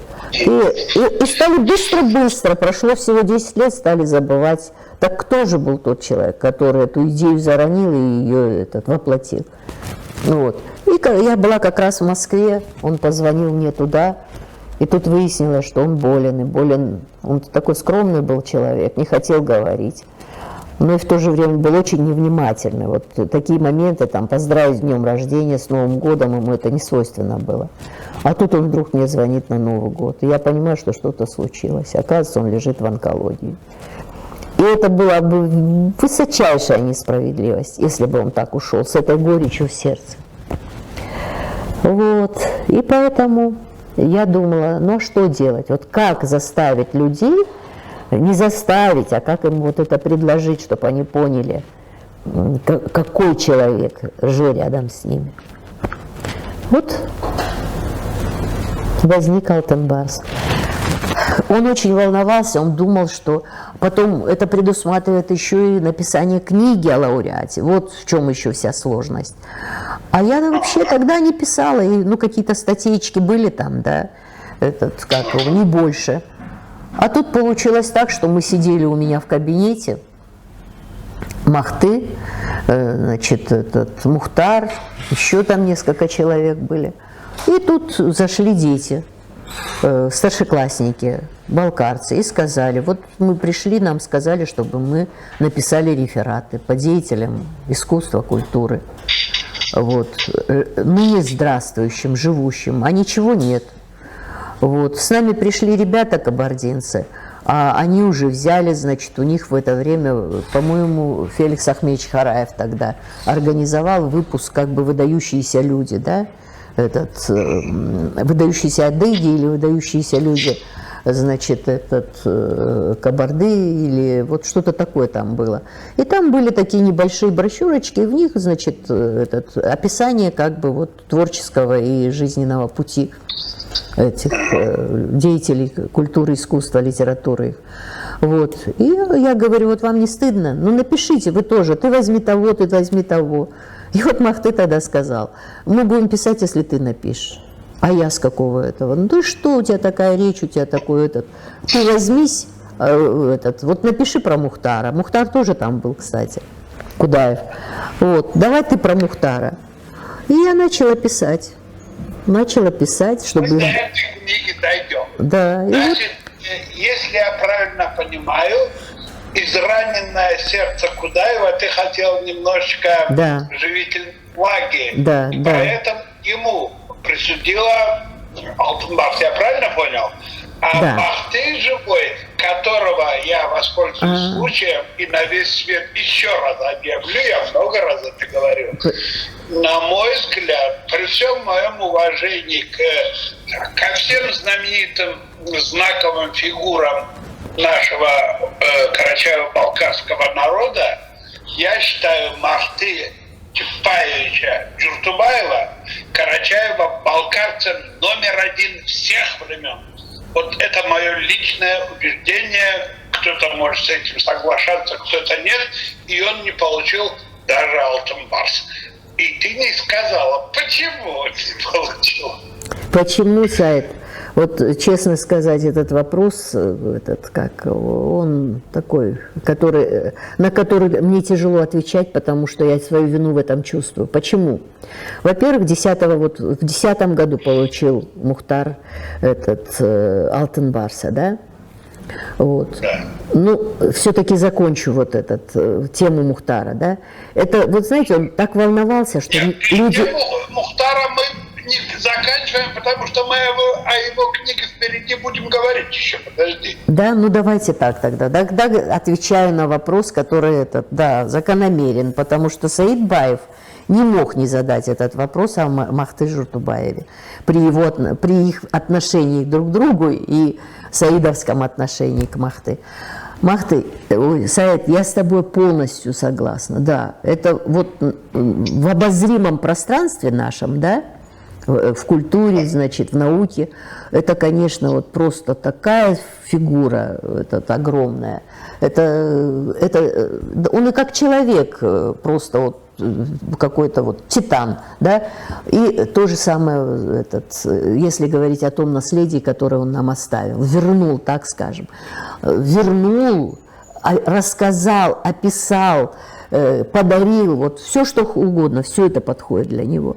Тем более, что вы, наверное, знаете, да, что нас ко всему еще и связывала дружба. Я не раз, и не два, и не три, я ему говорила, давай, Махты, давай вот это сделаем, да. Дело в том, что это легко говорить, мы дали, да. Я всегда пользуюсь этим мы дали, мы сделали, мы решили. А на самом деле получается, что это узенький круг людей, который берет на себя все эти функции и тащит их на себе, да. Вот как, например, Мухтар Кудаев. Ведь Мухтар Кудаев, да, после того вечера, когда я приехала из Москвы, мы пошли, нас человек, наверное, там 20 было, мы пошли в онкологию, да, к врачам, и когда я им сказала, вы знаете, мы хотели ему вечер хотя бы сделать, мне сказали, вы что, с ума сошли, что ли, его через месяц не будет. Он после этого прожил еще 2 с лишним года, да, причем деятельной, нормальной жизни, бывая там и в Татарстане своем любимом, и в Турции, и в Башкортостане, и так далее, и так далее. И когда мне как-то Махты сказал, Лида, я своими глазами увидел, вот ты совершила чудо. Я честное слово вам от души говорю, это не я, это народ совершил. Вот эта любовь народа, он так переживал, что никто на его вечер не придет. А там люди стояли, 4 часа длился вечер, люди стояли в проходах. И со сцены такая любовь к нему лилась, да, такая благодарность, что он встал и пошел. И также Махты бы пошел, если бы мы в свое время, да, своей любовью, его как-то своим признанием, своим уважением таким, да почитанием, такого человека, как он, надо было почитать. Вот если бы это все было бы, с ним бы не случилось то, что случилось, он не ушел бы так рано. И очень многие уходят, да, с такой горечью в сердце. Почему-то абсолютно, Саид, я согласна, да, с вашими словами, горькие слова, даже где-то жестокие слова. А ведь на самом деле Тар Джуреге и Изар Джуреге. Это что такое? Почему люди так у нас уходят, не обласканные, да, не услышавшие эти слова любви? А потом говорите, что хотите. Рассказывайте, какой он был великолепный человек. Иногда меня даже, я смотрю на них, когда он был жив, я не считала там большим достижением, что мы товарищи с ним. Так жизнь сложилась. Но я знаю все в его жизни, с кем и как его сводила судьба, и что эти люди в его судьбе, какое приняли участие, да. И тут я вдруг слышу от этих людей я теперь слышу. Я был потрясен, я там чуть не умер, я там чуть не погиб, когда увидел это. Это как понимать? Я это к чему говорю?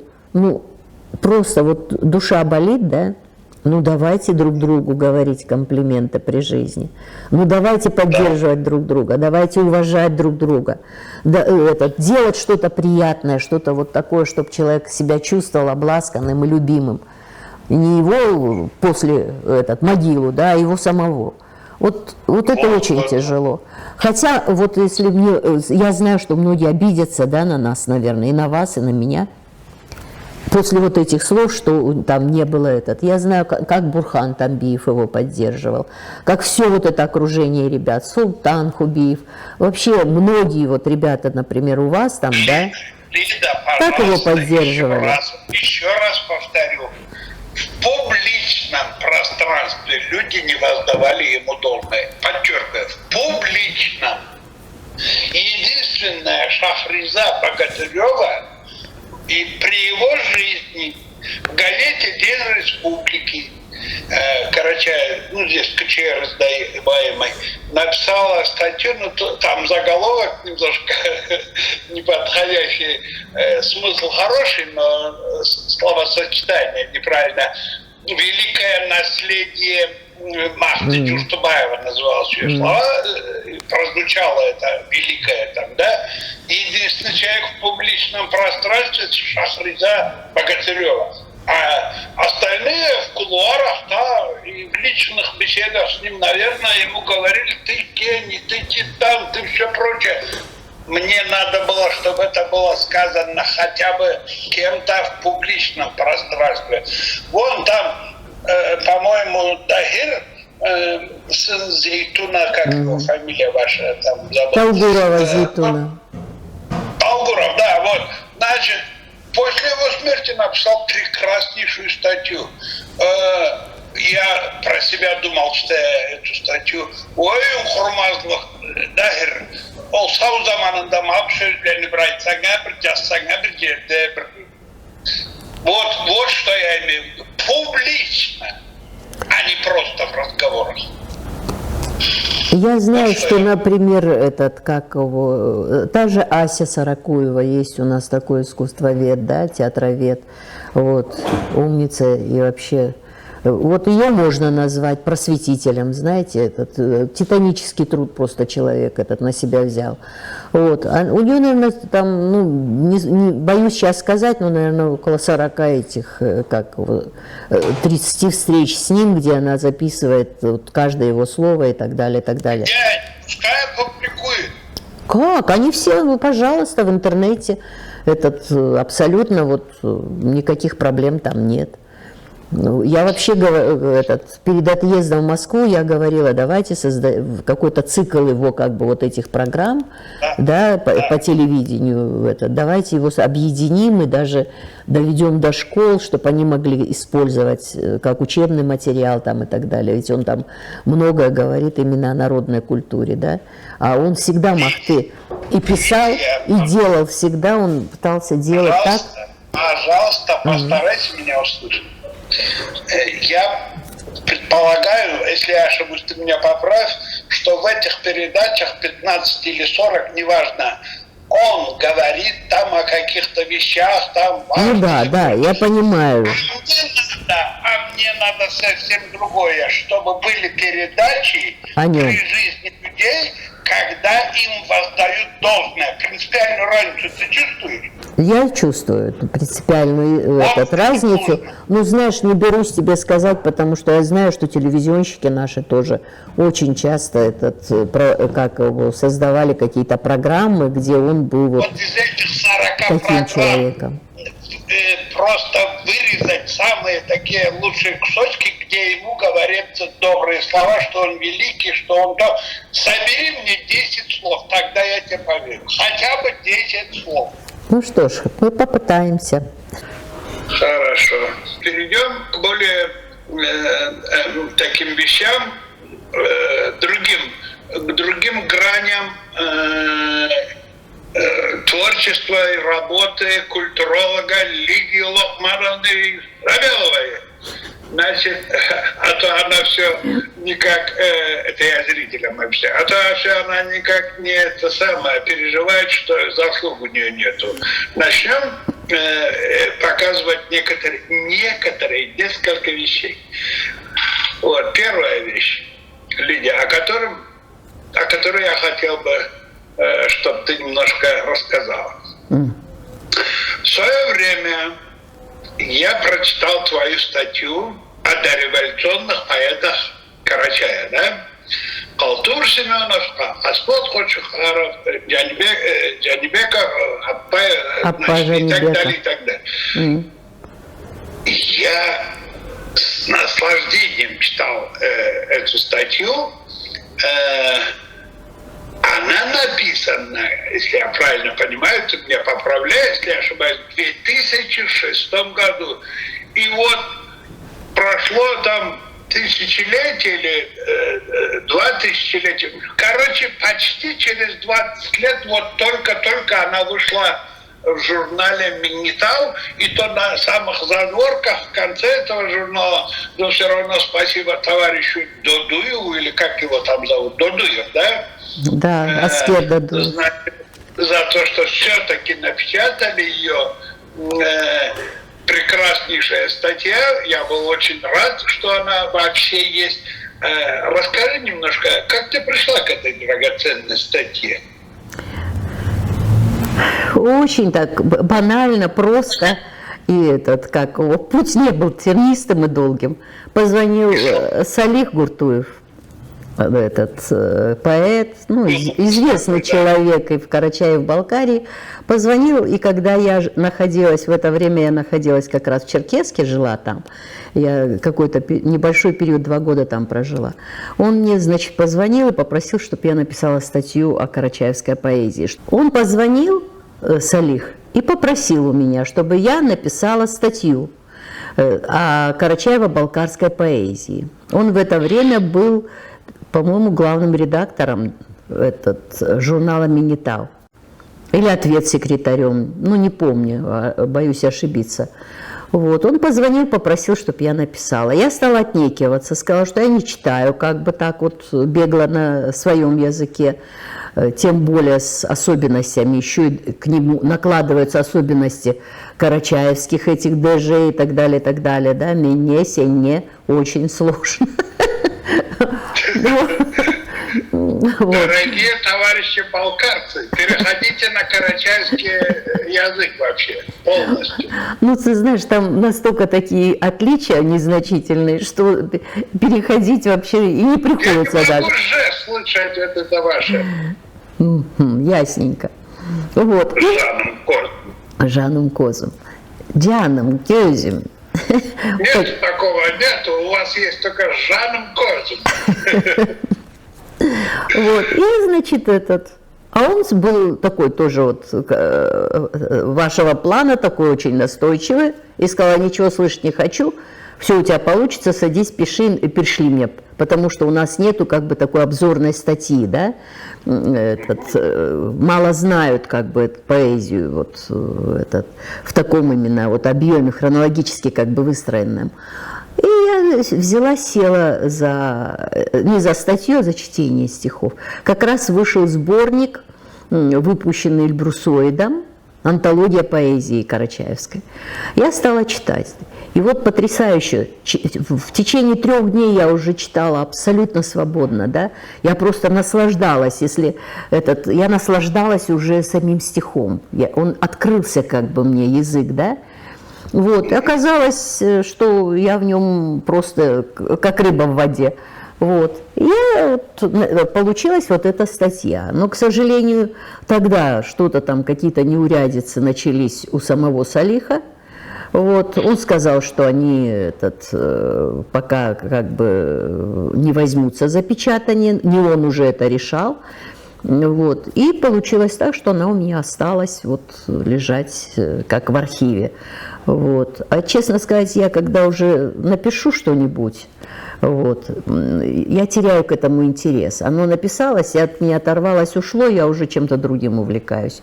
А тут я помню, последний раз я, по-моему, ее дала почитать тебе, Саид, потом, значит, Сакинат Мусукаева посмотрела, да, Вот. И вы как-то тогда так дружно меня поддержали и сказали, как это так, почему лежит этот, почему не печатаешь. Я говорю, да есть ли необходимость такая вообще в этом. Вот.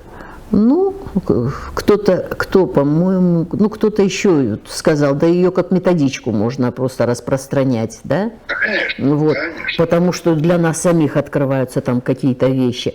Но, видимо, вот это то, что она так выстроена хронологически. Вот. А потом, я же говорю, когда пишешь с любовью, то все как-то вот разными гранями начинает блистать. Вот. И она вышла, Аскер поддержал, выпустил, для меня была неожиданностью, я отправила, там сколько-то месяцев прошло, и вдруг я как раз была в Москве, он мне звонит и говорит, мы выпустили твою, твою статью. Звук пропадает опять. Да, и он, Аскер позвонил мне в Москву и сказал, что выпустил в журнале, выпустил мою статью в переводе. Вот, и на этом вот эта статья. У меня есть еще вторая ее часть этой статьи. Вторая часть – это вот послереволюционная поэзия, да, военных лет. Вот я же говорю, каждый раз меня что-то потрясает, когда я что-то вот смотрю, да, и там столько талантливых людей, и вот уносит война. Вот, но она тоже лежит, она, правда, не до конца доработанная, но вот лежит. Без движения. Нужно будет, можно доработать. Следующий вопрос примыкает к этому же. Значит, у меня оно несколько вызывает и сердитость, и сожаление, и вообще все остальные негативные эмоции. Дело в том, что у тебя есть еще более драгоценная статья. Но она почему-то или где-то частичка, и что-то я смутно припоминаю, частично опубликована какими-то кусочками, но мне надо, чтобы она полностью вся была опубликована. Я имею в виду твою статью о Назифат Кагиевой. Вот, пожалуйста, дорогие наши зрители и слушатели, посмотрите на эти две фотографии, одна из них просто уникальна, это я имею в виду, где Назифа сидит то ли аккордеоном, то ли с какой-то красивой гармошкой, значит, и так далее. Дело в том, что это не просто статья, а редкий пример душевной щедрости, проявленной Лидией Лохмановой по отношению к Назифат Агиевой. Значит, пожалуйста, расскажи, в чем дело, почему не опубликовано и так далее. Саид. Это, понимаешь, я тебе скажу еще дополнительно. Вот статью с такой душевной щедростью я в своей жизни, а я очень много читаю, я зрение потерял, читая всякие книги. Я только могу вот эту душевную щедрость, которую ты проявила в этой статье, она присуща только кому бы ты думала. Тоже одной женщине, знаменитому поэту Марине Цветаевой, когда она писала о Пушкине, о Блоке, об Ахматовой и о других там своих любимых. Вот только и ты второй человек в моей жизни, которого я вижу, который способен на такую публичную душевную щедрость. А то все тарджуреки и зарджуреки кругом. Давай рассказывай об этой статье. Почему она не опубликована до сих пор? Вот главный вопрос. Ну, я не знаю, может быть, потому что я и не занималась, в общем-то, да, вот. Кто будет? Пушкин, что ли, будет заниматься этим? Кого-то обвинять невозможно, там, сказать, вот, как они там поступали недавно, да, с твоей статьей по этому, посвященной Махты Журтубаеву после его ухода. И вот там говорили, это формат, это не формат, это вот подходит под журнал или не подходит, потому что излишняя, наверное, искренность, эмоциональность и так далее вообще как-то вот воспринимается как что-то выходящее за грань привычного, да. Вот. Ну, то, что касается меня, у меня еще есть одно вот, дорогое для меня, да, этот большое интервью с Назиром Будаевым. Вот. На самом деле дорогое, потому что вот он там просто, ну, невозможно, читая его ответы на вопросы, вот недавно мы как-то читали там в одном кругу, и такой вырисовывается облик такого человека, глубокого, интересного, да. Конечно, хотелось бы, чтобы она тоже увидела вот свет. А то, что касается статьи о Назифе, во-первых, я не занималась этим. Я всего-навсего один раз отправила ее, Эльбрусойд выпускал свой журнал, и они готовили к юбилею там материалы по ней. Зинхара Баташева написала свою статью, все. А она у меня давно была готовая, и я ее взяла и отправила в Эльбрусойд. И они как бы сократили так ее изрядно и поместили у себя вот в этой подборке юбилею Назифы посвященная. Вот. А статья не могла быть другой, потому что она, вот это вот то, что вы называете душевной щедростью, это маленькая толика той душевной щедрости, которая меня она, например, одаривала. Это человек, который меня заставил себя признать, полюбить, привязаться к себе. Вот мне кажется, если бы она подольше пожила, вот когда мы уже с ней стали так близки, моя бы жизнь, наверное, вообще изменилась бы. Я бы, во-первых, защитилась. Она заставила меня поступить в аспирантуру. Она просто была крайне возмущена. Как ты не остепененная? Нет, поехали сейчас же. Мы поехали в Карачаевский университет. Значит, я даже вот поздавала там все кандидатские минимумы потом. Вот. Она, как его, я начала одну книгу, которую она меня контролировала каждый вечер. Звонила и спрашивала, сколько страниц я написала. Ну вот, да, вполне серьезно. Когда я говорила, иногда я начинала бунтовать, там говорить, что у меня вдохновения, там нету настроения, нету. На это она ругалась очень серьезно на меня. Вот. Она вот человек, который, она, ну я не знаю, это, наверное, вот я ее последним магиканином называла. Вот из того поколения, вот в них была какая-то масштабность такая, да, щедрость, они какие-то личностями такими были, в них это ощущалось, и все люди к ним тянулись, да. Вот. А вот она была такой. А со мной так это вообще, она, наверное, вот за последние годы, да, ну, человек с возрастом, он как-то уже не расширяет круг друзей, правда? А она прям ворвалась в него, она заставила меня полюбить себя вот так. Вот. А потом уже у нас вот, с ней были такие счастливые дни, месяцы.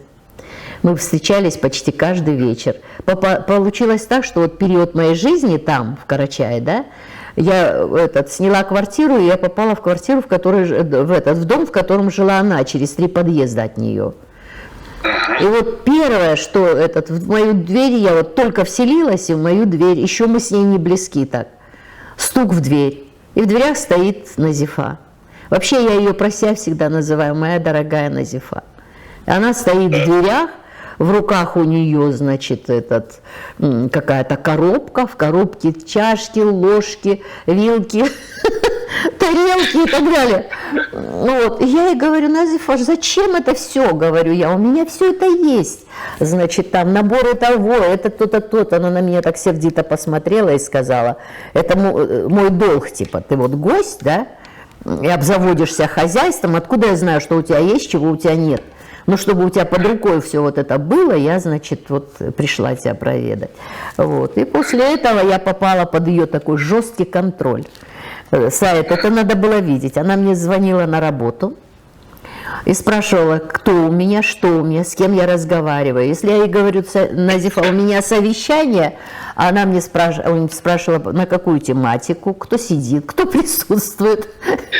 И я так отчитываясь сижу. Потом она спрашивает, куда я пошла, почему я не отвечала на телефон вот вечером, да, где я была в это время. Один раз я взроптала и говорю ей, ну, Назифа, я уже давно не отчитываюсь о своем времяпровождении, сказала я ей. Все больше мне уже отчитываются, ну, по возрасту, да. И она мне сказала, вообще, ты где воспитывалась? же, говорит, ты же, говорит, здесь в гостях. С тобой что-нибудь случится, твои сестры спросят, где она? Эй, карачаевцы, мы же вам ее поручили. И что я тогда скажу? Мы даже знать не знаем, где она находится. Вот приедет твой племянник, вот тогда и будешь, мол, на него возложишь свою эту ответственность. А сейчас будь добра. И я, знаешь, отчитывалась, я говорила, Назифа, я сегодня еду в Учкикен, там фестиваль, приеду, наверное, после 7 уже, я тебе позвоню. И попробуй не позвони. В общем, у меня уже не было ни тетушек моих, ни родителей, никого. Я уж сама была достаточно зрелый человек. Но она мне вот такое тепло давала, что я себя чувствовала, как вот, когда они были все живы. Вот. Джаннетли Болсун.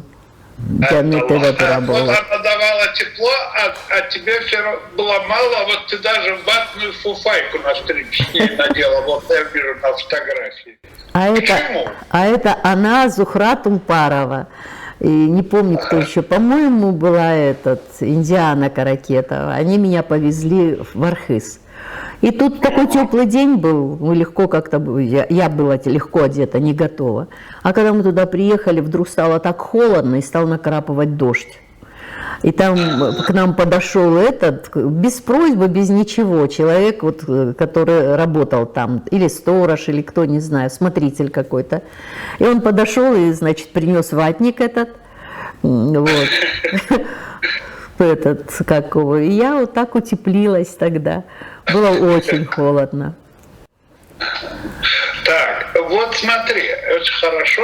Главное людям нашим всем, которые относят себя, скажем так, интересующимся нашей историей, культурой и так далее, обязательно надо эту статью почитать. Статью Лиды Назифат Кагиевой. Это чтобы завершить эту тему. А сейчас мы вот вернемся, я тебя предупреждал, что мы вернемся к имени Ислама Шахбурановича Бурлакова. Да. Вот сейчас как раз ты будешь об этом тоже говорить. Для зрителей, слушателей я сообщу. Дело в том, что из всех книг, написанных что на русском, что на нашем родном языке, самая важная книга для нашего народа является, на мой убежденный взгляд, книга Махты Чуртбаева «Юзден Адеп». Мы сегодня ее упоминали. И именно ты, дорогая Лида, сумела с помощью еще каких-то людей организовать презентацию этой книги в Республиканском центре КЧР, за что тебе просто гигантское спасибо от меня лично. Полагаю, что организация такой презентации в таком масштабе была сопряжена с трудностями, и, видимо, тот же Бурлаков тебе помогал. Расскажи, пожалуйста, об этом событии. И, надеюсь, ты была инициатором, а Махты был против, как всегда. Как всегда, да, это да. Махты был против, конечно. Вот. Его с трудом удалось уговорить, а потом еще раза 2-3 он мне вдруг посередине, вот когда уже идет полностью организация, да, всего, он вдруг заявляет: а я не приеду, не надо, не хочу, вот на сцену не выйду, там не сяду, здесь не встану. Это была прям борьба за каждое мероприятие вот в этой презентации. А то, что касается ислама, вот с исламом получилось так, что он хотел очень поддержать нас, да, именно в создании вот этого центра научно-просветительского, да, вот, и он был готов к этому, потому что он понимал значимость. Вот мы сталкивались с чем? Что люди не понимали значимость всего того, что им предлагается. Вот, например, недавно вышел 2-томник «Свод сказок». Это же была просто мечта творческой интеллигенции нашей, да, начиная там от Исы Каракетова там, и так далее, да, издать свод сказок. Кайсын Кулиев об этом говорил. А его все не было и не было, хотя многие брались за это. наша вот поэтесса, да, Сакинат Мусукаева, наверное, слышали о ней, она выпустила его. Это такой человек, вот, не выпячиваясь, скромный, молча. Она такая труженица. Если она за что-то берется, значит, можно сидеть спокойно и знать, что она все равно это добьет до конца. Причем бескорыстно, не имеет значения. Вот, она вкладывает время, силы и так далее. И она сдала шикарный двухтомник, этот Карачаево-Балкарских сказок. И вот мне один человек, который, в общем-то, в культуре занимает такое главенствующее положение, и от него многое зависит. Когда я ему с восторгом привезла этот двухтомник, он меня спросил так осторожно, говорит: Лида, а что так радуетесь-то? А что тут такого? Ну, сказки себе и сказки. Понимаешь? Вот ислам из тех людей, которые, он очень хорошо образован, вот, он эмоционален, такой масштабный человек.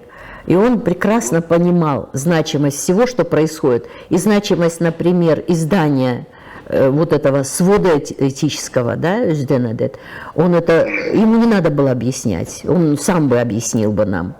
Он даже вплоть до того, вот у него в проекте было, да, что перевести на английский язык. Я тогда затянула вот этот вопрос. Он меня торопил и сердился на меня, и все. Но я тогда только обживалась там в этом, и у меня было много вот каких-то моментов, которые меня отвлекали в сторону.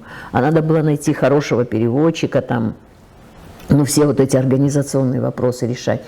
Вот. А он был готов к решению всего этого.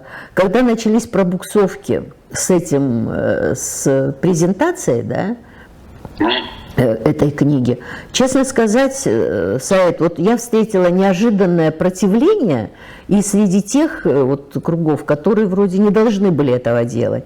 Где-то почти полгода мы с Назифой, тогда Назифа еще была на ногах, все, и она всегда была рядом со мной. Мы с ней обходили министров, каких-то помощников, советников. Она потом дошла до парламента. Вот знаешь, ее этот напор, да, потом авторитет ее, перед ней открывались все двери, она вообще ломала все стереотипы там, и мы, значит, в результате все-таки, да, все это пробуксовывалось, все, пока не вмешался сам ислам. И вот когда ислам вмешался, значит, все пошло как по маслу. Прошла эта презентация, вот, я видела, да, то же самое, был огромный интерес к этому. Люди поддержали. От нас приехала делегация, человек 30, наверное. Поддержали, столько внимания оказали. Во-первых, оказали внимание изданию самому. Докладчиком по нему была Зарема Кипкеева, известная вам, да? Супер доклад. Да. Ты очень хвалил ее доклад. Да. Ну, и умница, и красавица. Вот, все Богом дано человеку, да. Вот. Она была основным докладчиком, а остальное все прошло просто на высочайшем уровне. И как-то вот получилось, одновременно от обеих организаций пошли эти, прошения вот эти. Вот, он получил это звание, всеобщее признание, любовь, интерес, и Özdemir зашагал по нашим двум республикам среди наших двух народов. Уже выдержал... Лида, правда ли, что все республиканское руководство было на этой презентации, нет? Ну, по крайней мере, да, были представители и парламента и так далее. Ну, да, оно прошло очень на таком серьезном государственном уровне. И проводили мы его вместе с мы проводили с Министерством национальностей. Вот. Все прошло, вот, министром тогда был Казаков.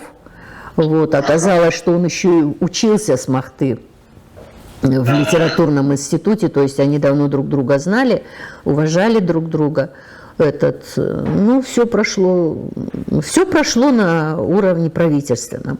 Вот. И отсюда тоже была заместитель председателя парламента возглавлял Чеченов возглавлял эту делегацию.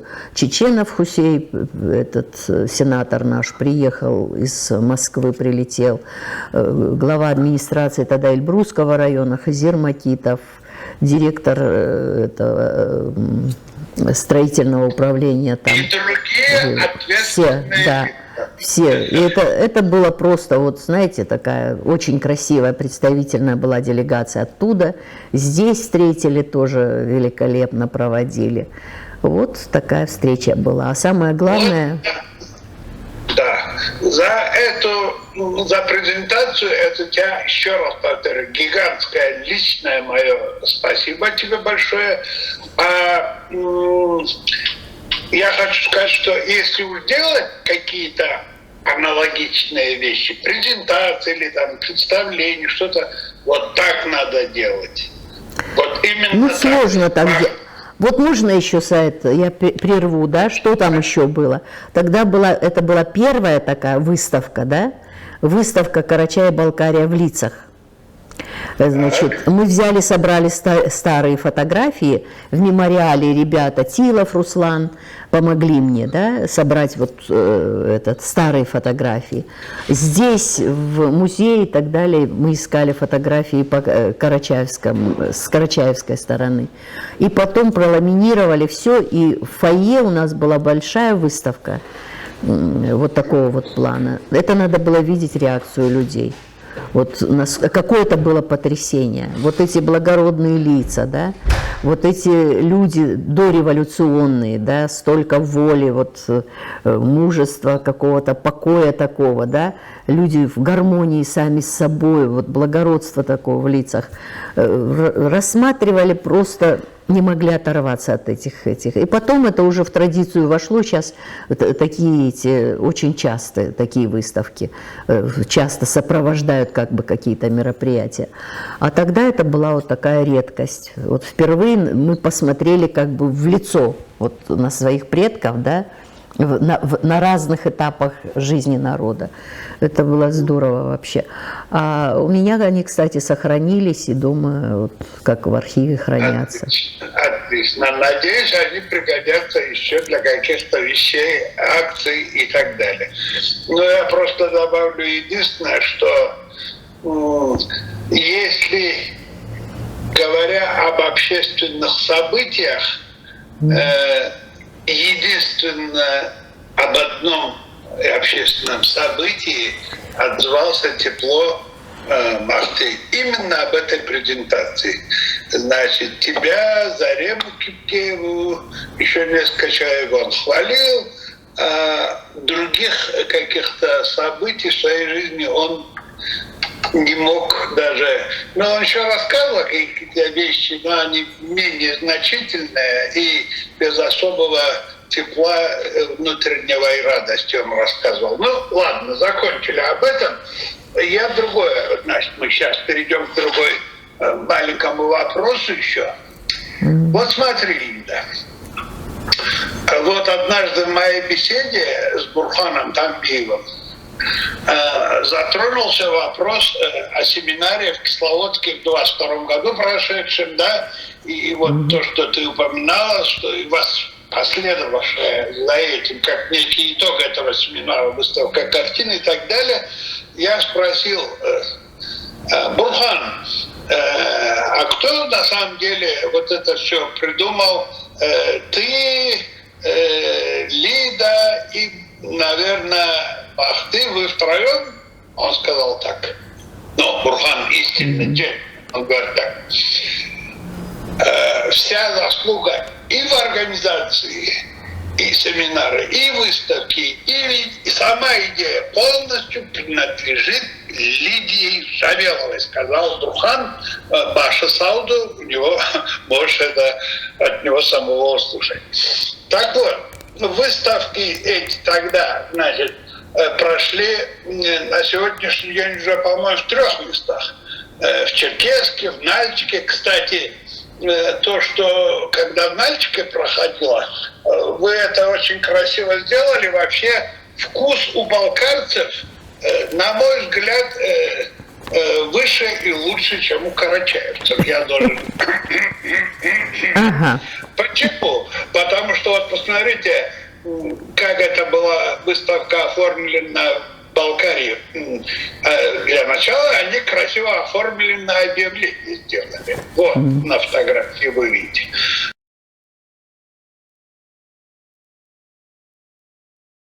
Затем в газете «Заман» был отчет об этой выставке. Хорошая статья такая.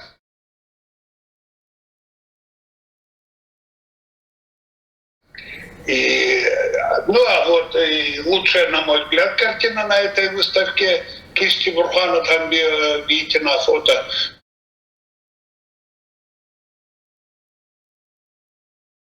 Так вот, я не хочу выглядеть неблагодарным. Ты сегодня сказала в мой адрес что-то такое, типа, то, что делает Саид со своим каналом и передачами, это типа прорывное событие, бла-бла-бла-бла. Спасибо тебе большое. Слово «прорывное» мне вот сейчас как раз необходимо. Вот это событие, которое ты придумала и воплотила в жизнь, эту Нартиаду, условно, да, выставку, картины и так далее, это не просто нерядовое событие, это абсолютно прорывное событие в жизни карачаево-балкарского народа. Расскажи, пожалуйста, об этом событии, как оно все получилось, где это выставлялось и так далее. Будь добр. Ну, вообще выставлялась она 5 раз. Это была как передвижная выставка. Вот, там кто-то по телевидению там смеялся и говорил, называют первая, а сами, значит, 5 раз показывают, да? Она просто первая, как выставка. Экспонаты все сохраняются те же, а вот территориально она как бы перемещается из одного населенного пункта в другой. Вот. Она появилась как? Если честно сказать, она появилась... Все, что мы делаем, оно получается... Вот, исходя из какой-то ситуации, в которую попадаем, да, а потом получается так, что надо преломлять эту ситуацию. Я как-то вот была в Прильбрусе и столкнулась с тем, что дети, с которыми я там встречалась, да, они не знают нардского эпоса, не знают наших героев.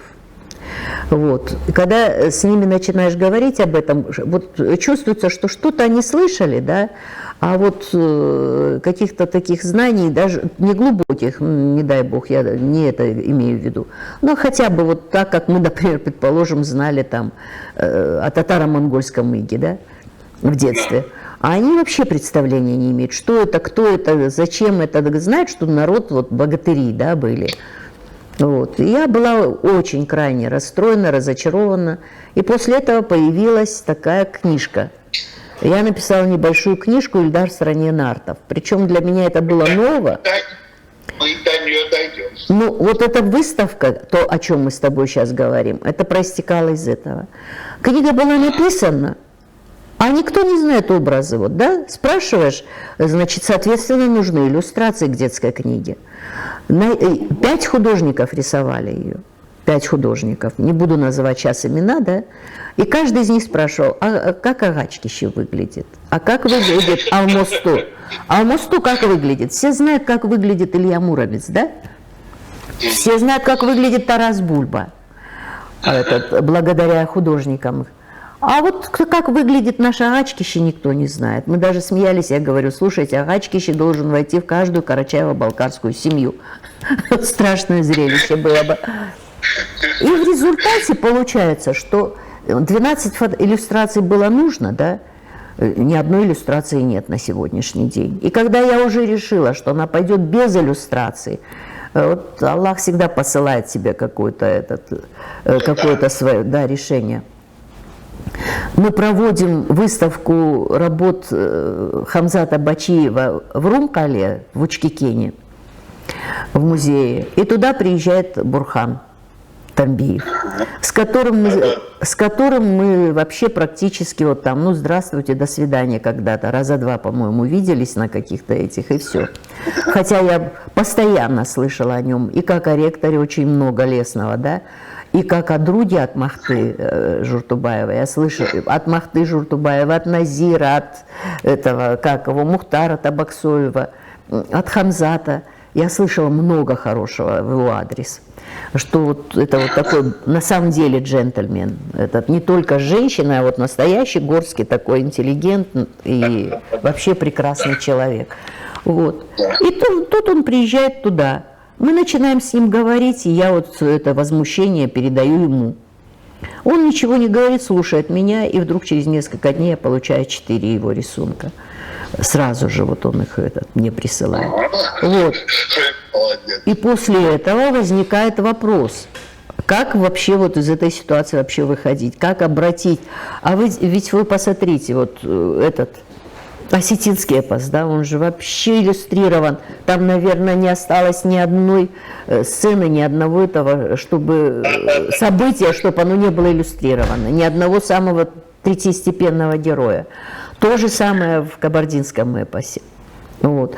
Молодцы, ничего не скажешь, но у них и больше времени на это было. У них был задел во времени, они уже успели как бы вот это все разработать. А мы вот только подходим к этому. Мы собирали, выпускали, исследовали. Ну, теперь давайте популяризировать, давайте рисовать, писать пьесы, стихи. Вообще, чтобы этот величайший эпос, да, чтобы он вошел в нашу культурную жизнь. И мы решили вот с этого начать. Начать именно с художников. Потому что первый вопрос и у взрослых, и у детей. А иллюстрации будут? Вот почему-то вот это вот ключевой вопрос. Вот. И когда мы решили объявить о проведении выставки, мы сталкивались, во-первых, нам стали говорить, что художников как таковых у нас уже практически как бы и нету. Вот, поэтому звать и некого, потому что вот остались те художники, которые на виду, которых мы знаем, а вот подрастающее поколение прервалось времен, связующая нить, никого нет. Мы объявляем, значит, о проведении этой выставки по Нартскому эпосу, и в результате появляются, каждый день появляются еще какие-то новые имена. Кто в Турции, кто в Петербурге, кто в Москве, да, с хорошими базовыми этими образованиями, интересные ребята. Не все, правда, смогли, вот там с Турции, с Германии не смогли приехать. И в результате получается так, что около 40 человек мы набираем, прикладников и художников. Вот. Но каждый из них задает вопрос: научите нас, расскажите нам о нем, в конце концов. В школе мы его не проходили, в университетах мы его не изучали. Дайте нам возможность, значит, с ним познакомиться серьезно. И вот рождается этот семинар. Он просто необходимостью был вызван. И подключаются Борис Рамазанович Гачияев. Он, вы знаете, он радовался как ребенок. Он нас встретил, проводил всех. Он меня как ругал. Ты не объяснила мне, какие люди приедут. Ты вообще что тут затеял? Мы же проводили это у него в университете. Он обеспокоен был всем, каждой булочкой, каждым этим чашкой кофе, чтобы все были напоены, значит, и этот. И у нас получился вот на 60 человек этот семинар. Он продлился 2 дня. Махты вообще отказывался ехать. Честно сказать, это было последнее. Как всегда. Но Махты уже был плох. Да, он уже был какой-то утомленный, такой отстраненный. Ну, призвали его к чувству патриотизма и ответственности в нем тут же за этот. И он приехал, и вот начал он этот семинар со своего доклада, а потом, значит, уже ребята там, по-моему, безукоризненно все это провели. Отлично. Я там все это видел своими глазами. Кстати, о Махте, ты даже себе не представляешь, какие усилия вложил, чтобы он согласился приехать. Он же у меня ночевал эту ночь, да. Так что, да, он с трудом согласился приехать. Ну да ладно. В общем, ты сделал очень большое дело. У меня вопрос. Это имеет продолжение? Новые картины поступают от молодых и не очень художников, значит, в этот фонд выставки? Или как? Что дальше? Как? А дальше? Потому что, ладно, пока ты обдумываешь свой ответ, я скажу вот свое наблюдение. Не все там картины имеют прямое отношение к нардскому эпосу, некоторые весьма отдаленное, опосредованное такое отношение. Иногда, мне кажется, кто в лес, кто по дрова, есть такая присказка в русском языке, да? Вот более строгий отбор нужен, мне кажется, это мое мнение, более строгий отбор, более точно соответствующий там критериям эпоса и так далее. Что скажешь по этому поводу? Что скажу по этому поводу? У нас была такая договоренность, что мы не будем проводить отбор картин. Что для нас важнее было, чтобы люди приняли в этом участие, чтобы они как бы заразились темой этой, да? Чтобы они к ней обратились. Мы же понимали, что за 3-4-5 месяцев, да, ждать вот такого какого-то изменения сознания, да, невозможно. Поэтому мы принимали всех, вот все, кто представил работы, где-то 101 работа была, да, представлена. Нет, тогда на начальном этапе ладно, да. сперва И потом тема была такая: мир нардского эпоса. Ну, мир нардского эпоса — это может и река, и вода, и гора быть миром нардского эпоса. Теперь же мы второй этап, ну, он просто назревает, да, это визуальные образы нардских героев. И там, конечно, это должна быть уже с отборочной комиссией серьезная вот такая работа. Не забудьте меня включить, я прошу. Обязательно включим. Без разговоров даже. Вот. Я думаю, что ни одна бессаланная вещь не пройдет. И получилось так, вот Халис Аттаев, Муса Данашев, да, вот мы с ним тогда еще познакомились, как-то все единогласно хотели его видеть в комиссии. Бурхан Тамбиев, это вот люди, члены оргкомитета с той стороны. С нашей стороны вот мы сами уже работали, вот, и вот как-то вот все это получилось. Получилось, вот, чтобы было понятно, да, вы знаете о том, что вот где-то год, даже не где-то, а ровно год, я по независящим от себя обстоятельствам не могла работать в Совете. Вот. И получилось, что какие-то проекты у нас приостановились. Продолжали работать люди сами, да, но вот какие-то проекты приостановили. Вот. Сейчас этот проект, его необходимо запустить. Запустить его по-новому надо уже. Потому что вот если тот проект как бы не требовал больших вложений, и он проходил при поддержке Министерства культуры, КБР, вот при прямой поддержке, там же везде требуются деньги. Транспорт, чтобы отвезти, деньги, залы нам дают, это опять-таки связано, без содействия властных структур, да, работать невозможно просто невозможно. Да мы и не должны, в общем-то, работать. Я вообще себя, вот, например, нас воспринимаю как волонтеров. Тех обоих министерств, с ними надо работать вместе. Министерство просвещения и там, и тут, да, музеев, институтов исследовательских. Без них работа невозможна. И мы, слава богу, пока пользуемся вот их поддержкой. Вот. Провели. Сейчас вот будем объявлять в связи вот с моими вот этими обстоятельствами. Даст Бог, значит, сейчас будем объявлять вторую выставку. Но уже выставку с отборочной комиссией. И именно конкретную вот визуальные образы нардских героев. Вот. А так вот, что потрясающе, на примере Леона Ахматова просто скажу. Я в свое время к нему обращалась, чтобы он просто нарисовал мне, да, несколько иллюстраций. Он без большого энтузиазма мне набросал там что-то. В выставке он уже принял участие. А потом выясняется, что он уже целый цикл создал, значит, рисунков. Да. И так многие работают над иллюстрацией книг. Выходят и книги даже на эту тематику, да, над иллюстрацией книг. То есть сейчас грешно будет не провести второй этот этап. Но он более трудоемкий. Вот. И, конечно, мы обязаны теперь довести это дело до ума. Но чему это способствовало, да, прежде всего?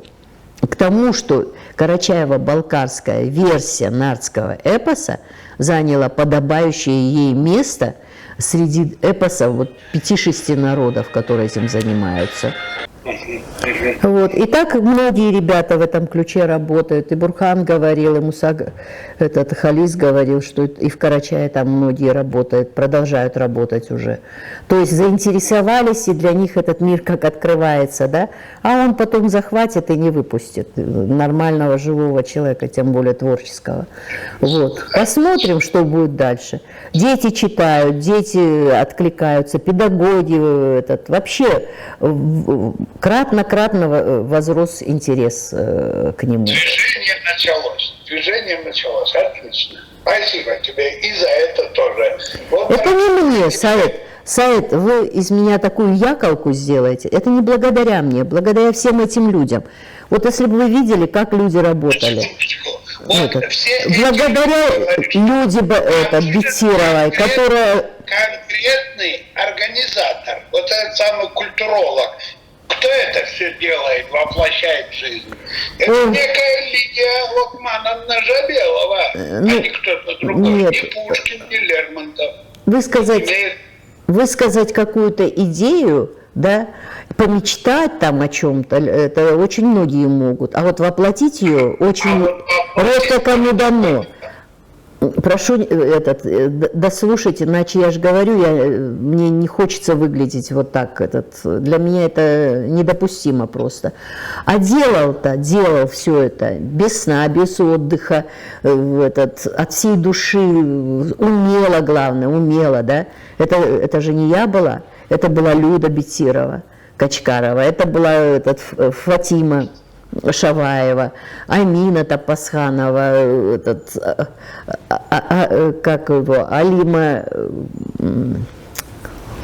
Холамханова, Хамзат Бачиев. Вот боюсь даже кого-то упустить. Там у вас... Всем этим людям от меня большой поклон. Там у вас кто организовывал все это? Они на себе это буквально носили, устанавливали и так далее. У нас, что можно сказать? Только огромное спасибо сказать, и я рада, что я с такими людьми познакомилась. Вот как Халис, как Бурхан, как... И так далее. Понятно. Спасибо тебе. Как Муса Данашев.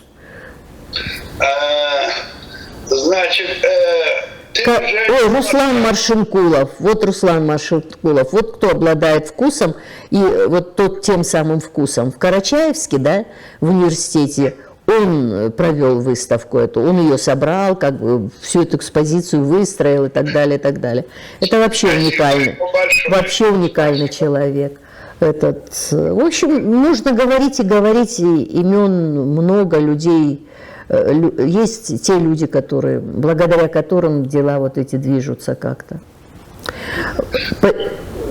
Дорогие зрители и слушатели, вот у моей сегодняшней дорогой гости страх, вот что она явится иллюстрацией к нашей присказке «Кесене, Джурванны Кесене Тархан». Так вот, я ответственно заявляю, что может быть, она и не таскает на себе эти картины физически, там, условно, да, но организатор всего этого, вот пример приведу. Вот идет война. Командир подразделения дает приказ подчиненным рыть окопы, чтобы там защититься от танков и прочее. Он же сам не роет, но он организует эту работу. прокладывать, в каком направлении рыть эти окопы. Это называется организация. Поняла? Вот ты это делаешь как культуролог. Спасибо тебе громадное, Лида. Все, не возвращаемся. Спасибо, спасибо за доброе далее, отношение ко мне. Далее, значит, ты уже рассказала все-таки уже о Мухтаре Кудаеве. Вот, дорогие зрители, 2 фотографии. Вот мне очень нравится эта фотография, где он в папахе, истинный такой типический карачаево-балкарец. И вот то, что уже потом он ездил по селениям и детские ансамбли организовывал. Вот одна из таких фотографий. Жаль. Но хотя бы премию успела ему Лидия вручить. Алтын Барс. Вот из этой книги, шикарнейшей книги, она чрезвычайно хороша. Я читаю ее, вот эта книга, которая о Махты Кудаеве называется «Он подарил нам радость». Я читал натуральный восторг.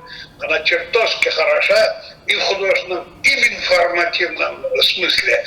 А одна из цитат этой книги, в 8 главе, там написано, вот зачитываю.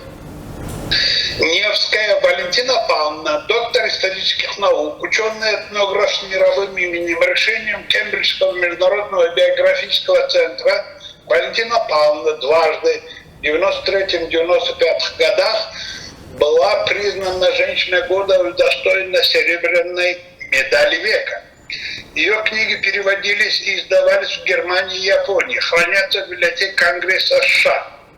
На защите докторской диссертации именитые ученые отдали и воздали ей должное, сказав, что это не только научный труд, но и духовный подвиг суметь так глубоко вникнуть в жизнь другого народа. Имеется в виду наш народ, конечно. Так что отлично, Лида, спасибо, что ты написала о ней.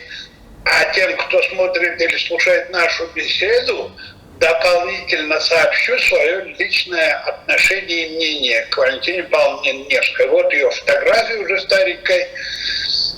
Она сделала для нашего народа столько, что каждый карачаево-балкарец, на мой взгляд, должен поминать ее в своих дуа по усопшим там близким. И может быть какая-нибудь организация, почему бы не совет по культуре, условно говорю, я не хочу себя нагружать ничем, какая-нибудь организация общественная, там Карачай-Алахов, почему бы нет, учредит или приз, или какую-нибудь премию ее имени. Это было бы очень благодарно и правильно. И теперь мы подходим к еще одной твоей книге. Я же тебе представил как сперва писателя, а потом культуролога. Ты помнишь вначале? Я помню, я впечатлена, да. Представлением я впечатлена. Вот о твоей немножко книге мы обязаны поговорить, хотя, видимо, ты немножко утомилась, но, увы, терпи. Нет, я увлечена разговором, спасибо. Которая уже упоминалась, «Эльдар в стране нартов». Я хочу процитировать 2 отзыва на эту книгу. Сперва отзыв первого проректора МГИМО. На момент выхода этой книги он был первым проректором МГИМО, Московский государственный институт международных отношений. Да? Это один из главных учебных заведений страны. Это дважды доктор наук Богатуров Алексей Демосфенович. Ну, Богатырев, можно сказать, истинный карачаевец, хотя он, конечно, грек. И вот что он написал. Внимание на экран. Я просто зачитаю, а вы глазами следите. Он сказал: Лидия Лукмановна Жавелова – это волшебница, одаренная природой и талантом говорить простым, емким, точным, таинственным русским языком. Удивительная работа, пишет он. В ней нарты помещены в одном ряду с эпосами и мифами древних греков римлян и индийцев, но показана не схожесть героев и сюжетов, а их отличие. Карачаево-балкарские нарты совершенно иные. По-иному они созданы, иные у них цели и предназначения. Книга «Эльдар в стране нартов» — это неспешный рассказ о героях, волшебницах, животных, природе, чести, достоинстве и любви. Автору удалось виртуозно, безупречно следуя логике, пройти по трудному пути пересказа сложного карачаево-балкарского нартского эпоса.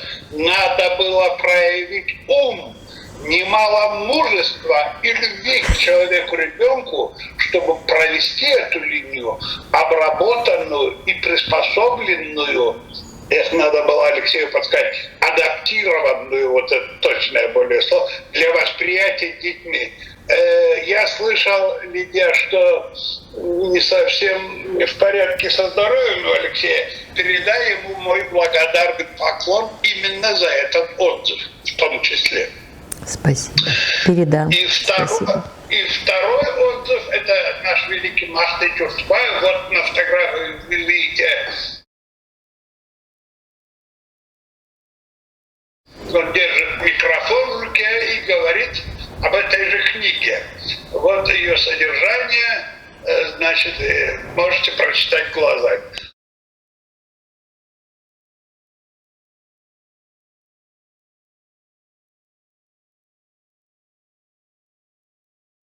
А вот и сама книга, вот содержание ее глав, внимание на экран.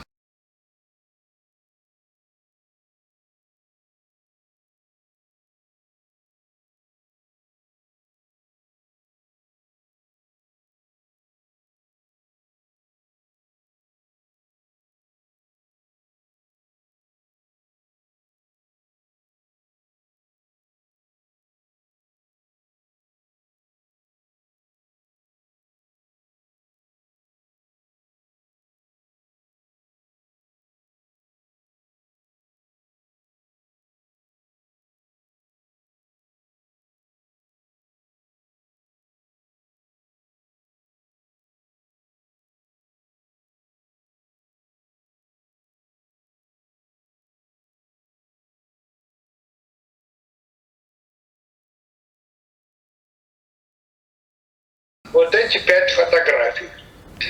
И думается, всем карачаево-балкарским детишкам надо прочитать эту книжку, и она должна быть в каждой семье. Это мое личное мнение, убежденное опять-таки. А теперь вот еще о чем. Ты сегодня очень вскользь упомянула об одном примере твоих культурологических усилий, да. Сказал, что в Рум-Хале, в Чикагенском музее, была организована выставка работ знаменитого кузнечного дела мастера Хамзата Бачиева, который сегодня говорил уже о тебе в своей речи в начале нашей передачи. Значит, это же ты организовала, а не кто-то другой. И пару слов я бы хотел, если можно, Лидия, о самом Хамзате можешь пару слов сказать?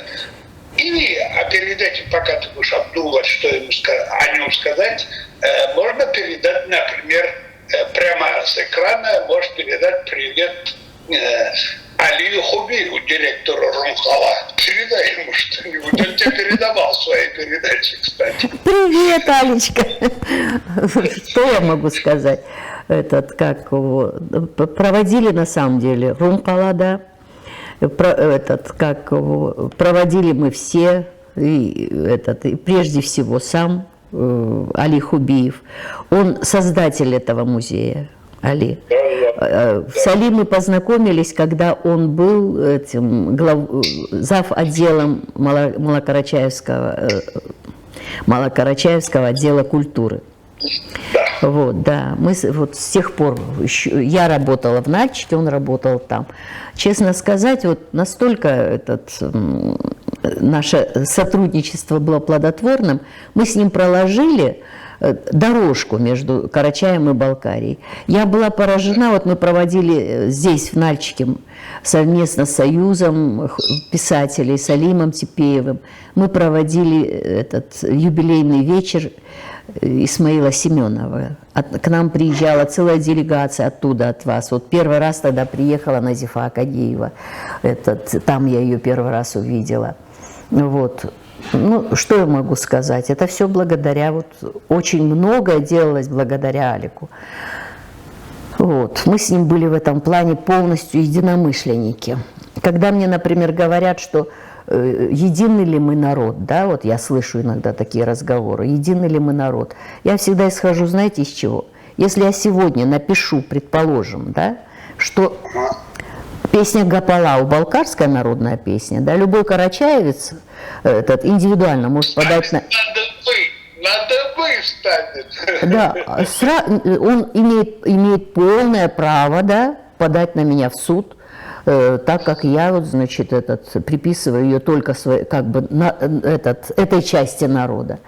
Вот, не упоминая ту. Потому что, да, потому что ее поют и там, и тот, как вот, я же говорю, опять не хочется делить народ, да.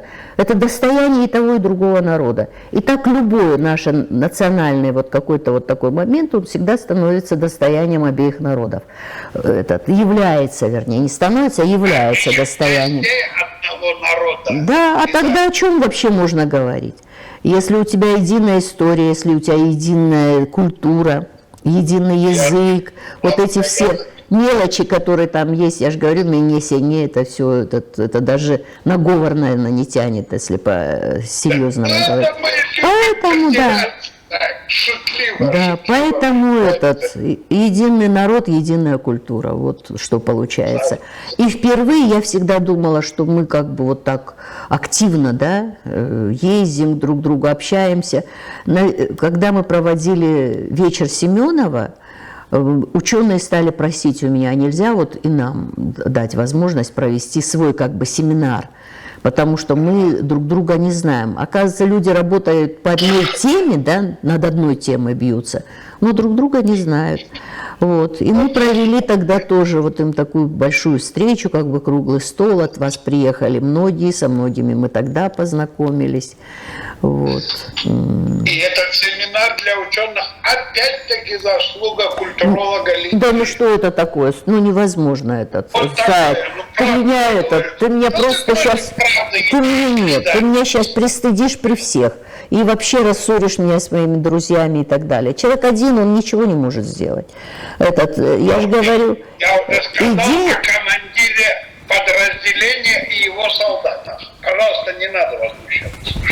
Я один из рядовых вот того самого батальона, взвод, что это там такое у нас. Вот, ни в коей степени никогда не сделаешь. Хорошо, скромность она украшает и так далее. И так далее. Нет, ну как же, что ж я такая вот прямо выскочка вот такая. Такая ты у нас прямо уникальная, единственная и неповторимая. Ну говорю, ладно.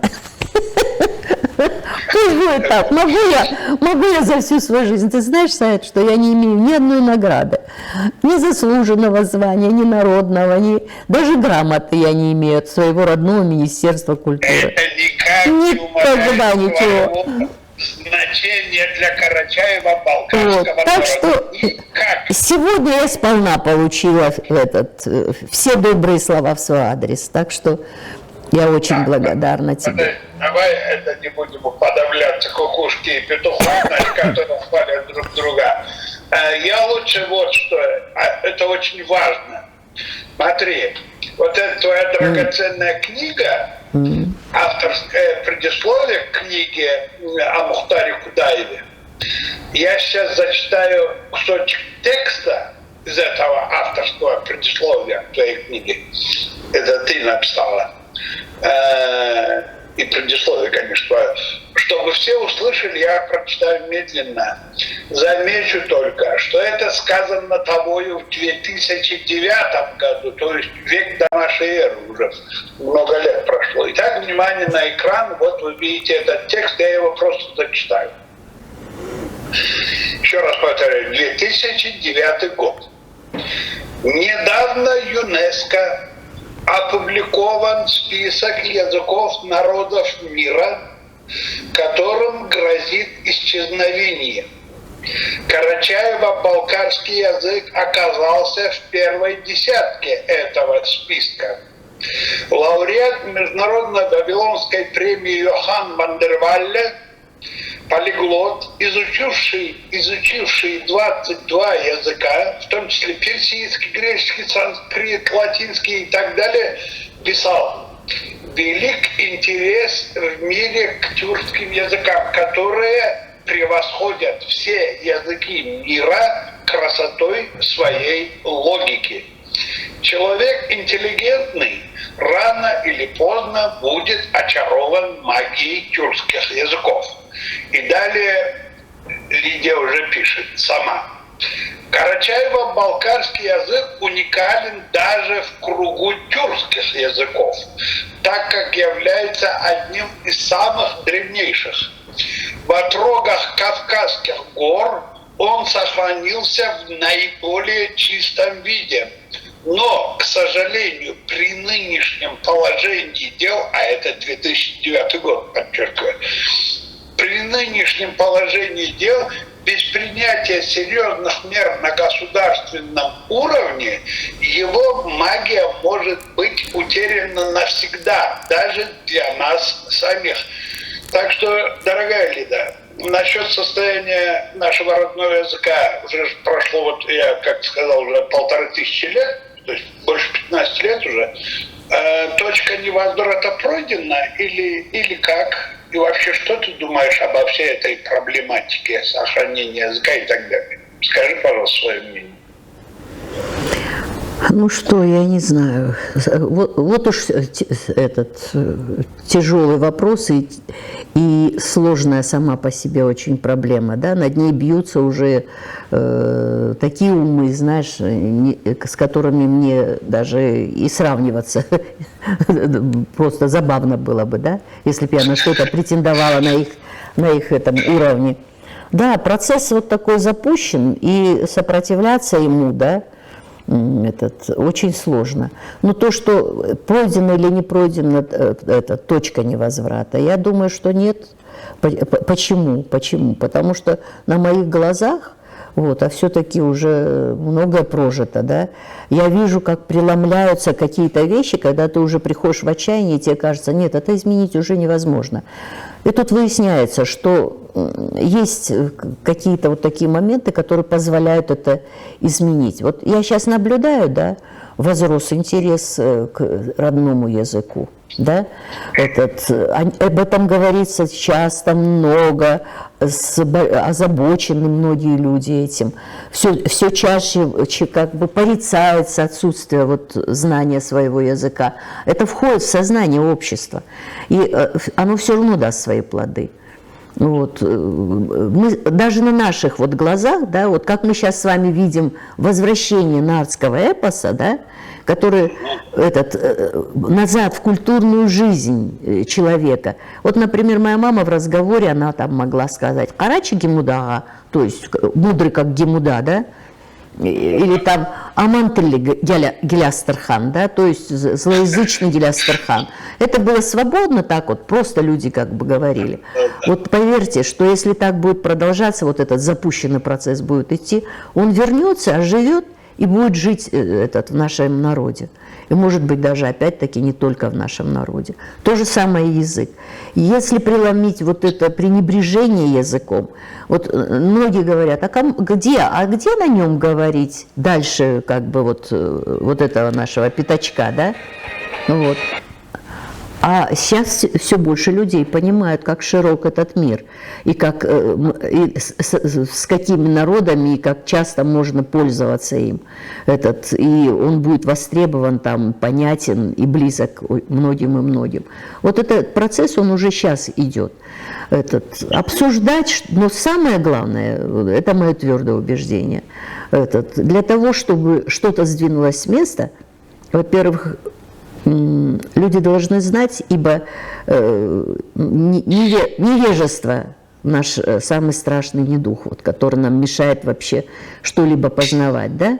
Вот. Люди должны, и перед ними это должны раскрывать, им должны дать понять, это должно жить. А самое главное, это должно быть в семье. Какие бы мы методические рекомендации сейчас не писали для школ, для детских садов, а этот процесс тоже запущен. Вот сейчас создана эта организация родов Балкарии, да, Берлик. И первое, за что они взялись именно за за сохранение языка, за вот то, чтобы обеспечить учительство нужными материалами. Вот. И, да, создана группа, они работают, и я думаю, все это успешно, вот так все это будет. Но самое главное, это почему у нашего народа, об этом тоже 1000 раз говорится, все это банально, этот язык называется материнским языком. Анатель, да? Материнский язык. Вот кто несет нашу культуру. Вот как в Средней Азии наши женщины сохранили нацию, да? Вот точно так же сейчас здесь наши женщины могут преломить все, что угодно. Даже сами хорошо не зная языка, да, они могут говорить со своими детьми, учить их, отправлять их в кружки, заниматься этим, внушать им вот с маленьких лет, что это необходимо, да, и вы увидите, какую картину мы с вами тогда увидим. Но, к сожалению, да, вот я сталкиваюсь, когда я вообще в соцсетях не бываю, но на страницах вот WhatsApp я бываю и вижу, вот как ведутся эти споры. Сайт. Ну, такое удручающее чувство, вот такая удручающая картина. Из-за флагов, да, из-за каких-то блюд, из-за того, кому что принадлежит, что это из себя представляют, танцы, да любой вопрос, любой, политические вопросы, если даже задеваются. Но женщины не должны быть так агрессивны, не должны быть такими грубыми. Вот этот материнский язык, такой материнский язык, да, он никому не нужен, и никто его не примет, и ни один ребенок не полюбит такой язык, и ни один другой человек не скажет: ой, какой мелодичный, красивый язык, когда вот женщины в первую очередь, мужчины, ладно, мужчины это другая постась, да, а вот женщины... Нет, просто мужчина, нет. Вот я не знаю, я была очень близка со своей мамой, да, но, как неудивительно, отца слова, да, они оставили во мне более глубокий след, они оставились во мне навсегда. А вот мамины долгие разговоры, они имели как-то меньшее значение как бы для меня. А вот то, что он сказал, это было как путеводитель по жизни. Мужчины, за нами говорит слово, а за вами дело. Вот. Поэтому женщины должны вот как-то, я не знаю, как влиять на это, да, они всегда должны помнить об этом высоком своем предназначении. И носить платки. А возможно, да, когда человек одевает платок, я вот за собой замечаю, я редко очень это делаю, это было персональное ко мне требование, чтобы я была в платке сегодня. И я замечаю, что даже меняется движение, меняется тон, меняется твое мироощущение. Ты становишься иным в платке. Да, оно тебе все время магическое какое-то действие оказывает, как странно, да? Ты входишь в гармонию с природой. Да, вот что происходит. Да.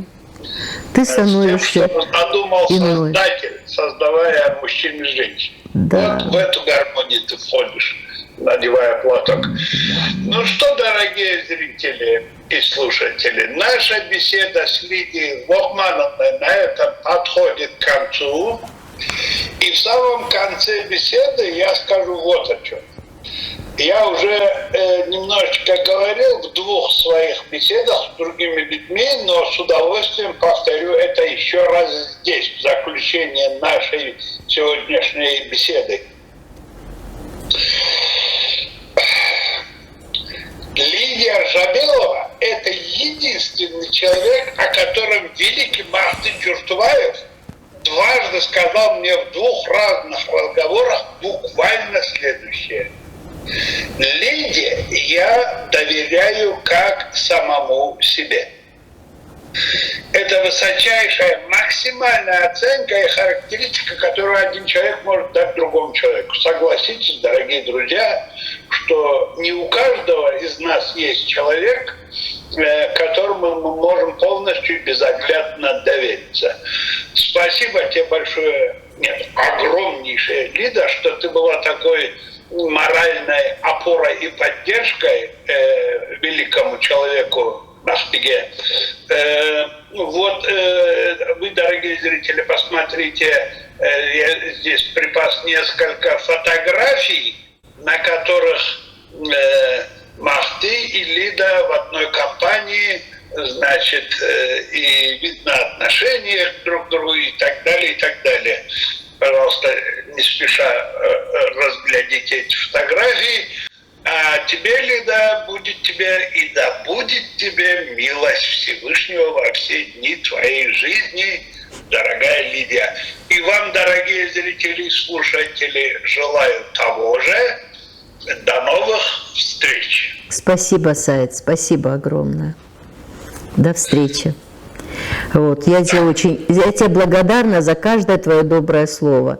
Ты великий мотиватор, ты своей вот этой деятельностью, да, это нелегкий труд. Я вижу, как ты готовился, неожиданные какие-то даже для меня вещи появлялись обо мне самой. Ты очень серьезно готовился. Спасибо тебе большое. Что бы мы ни говорили, как бы мы ни говорили, да, вот такого рода встречи, такие слова в адрес человека, они вдохновляют его и дают ему вот какой-то новый импульс к тому, чтобы быть красивее, здоровее, умнее, щедрее. Вот. Ты это делаешь. Главное, Лида понимает, что его ценят, любят и отдают должное, и все видят, и все такое. Вот за всю свою жизнь я не слышала столько вот ласковых, добрых и возвышающих слов, как услышала сегодня от тебя. Спасибо тебе большое. Долгих лет тебе жизни. А твоим подписчикам и всем, кто тебя, значит, смотрит, я тоже желаю здоровья. Здоровья, Спасибо радости. большое. До свидания.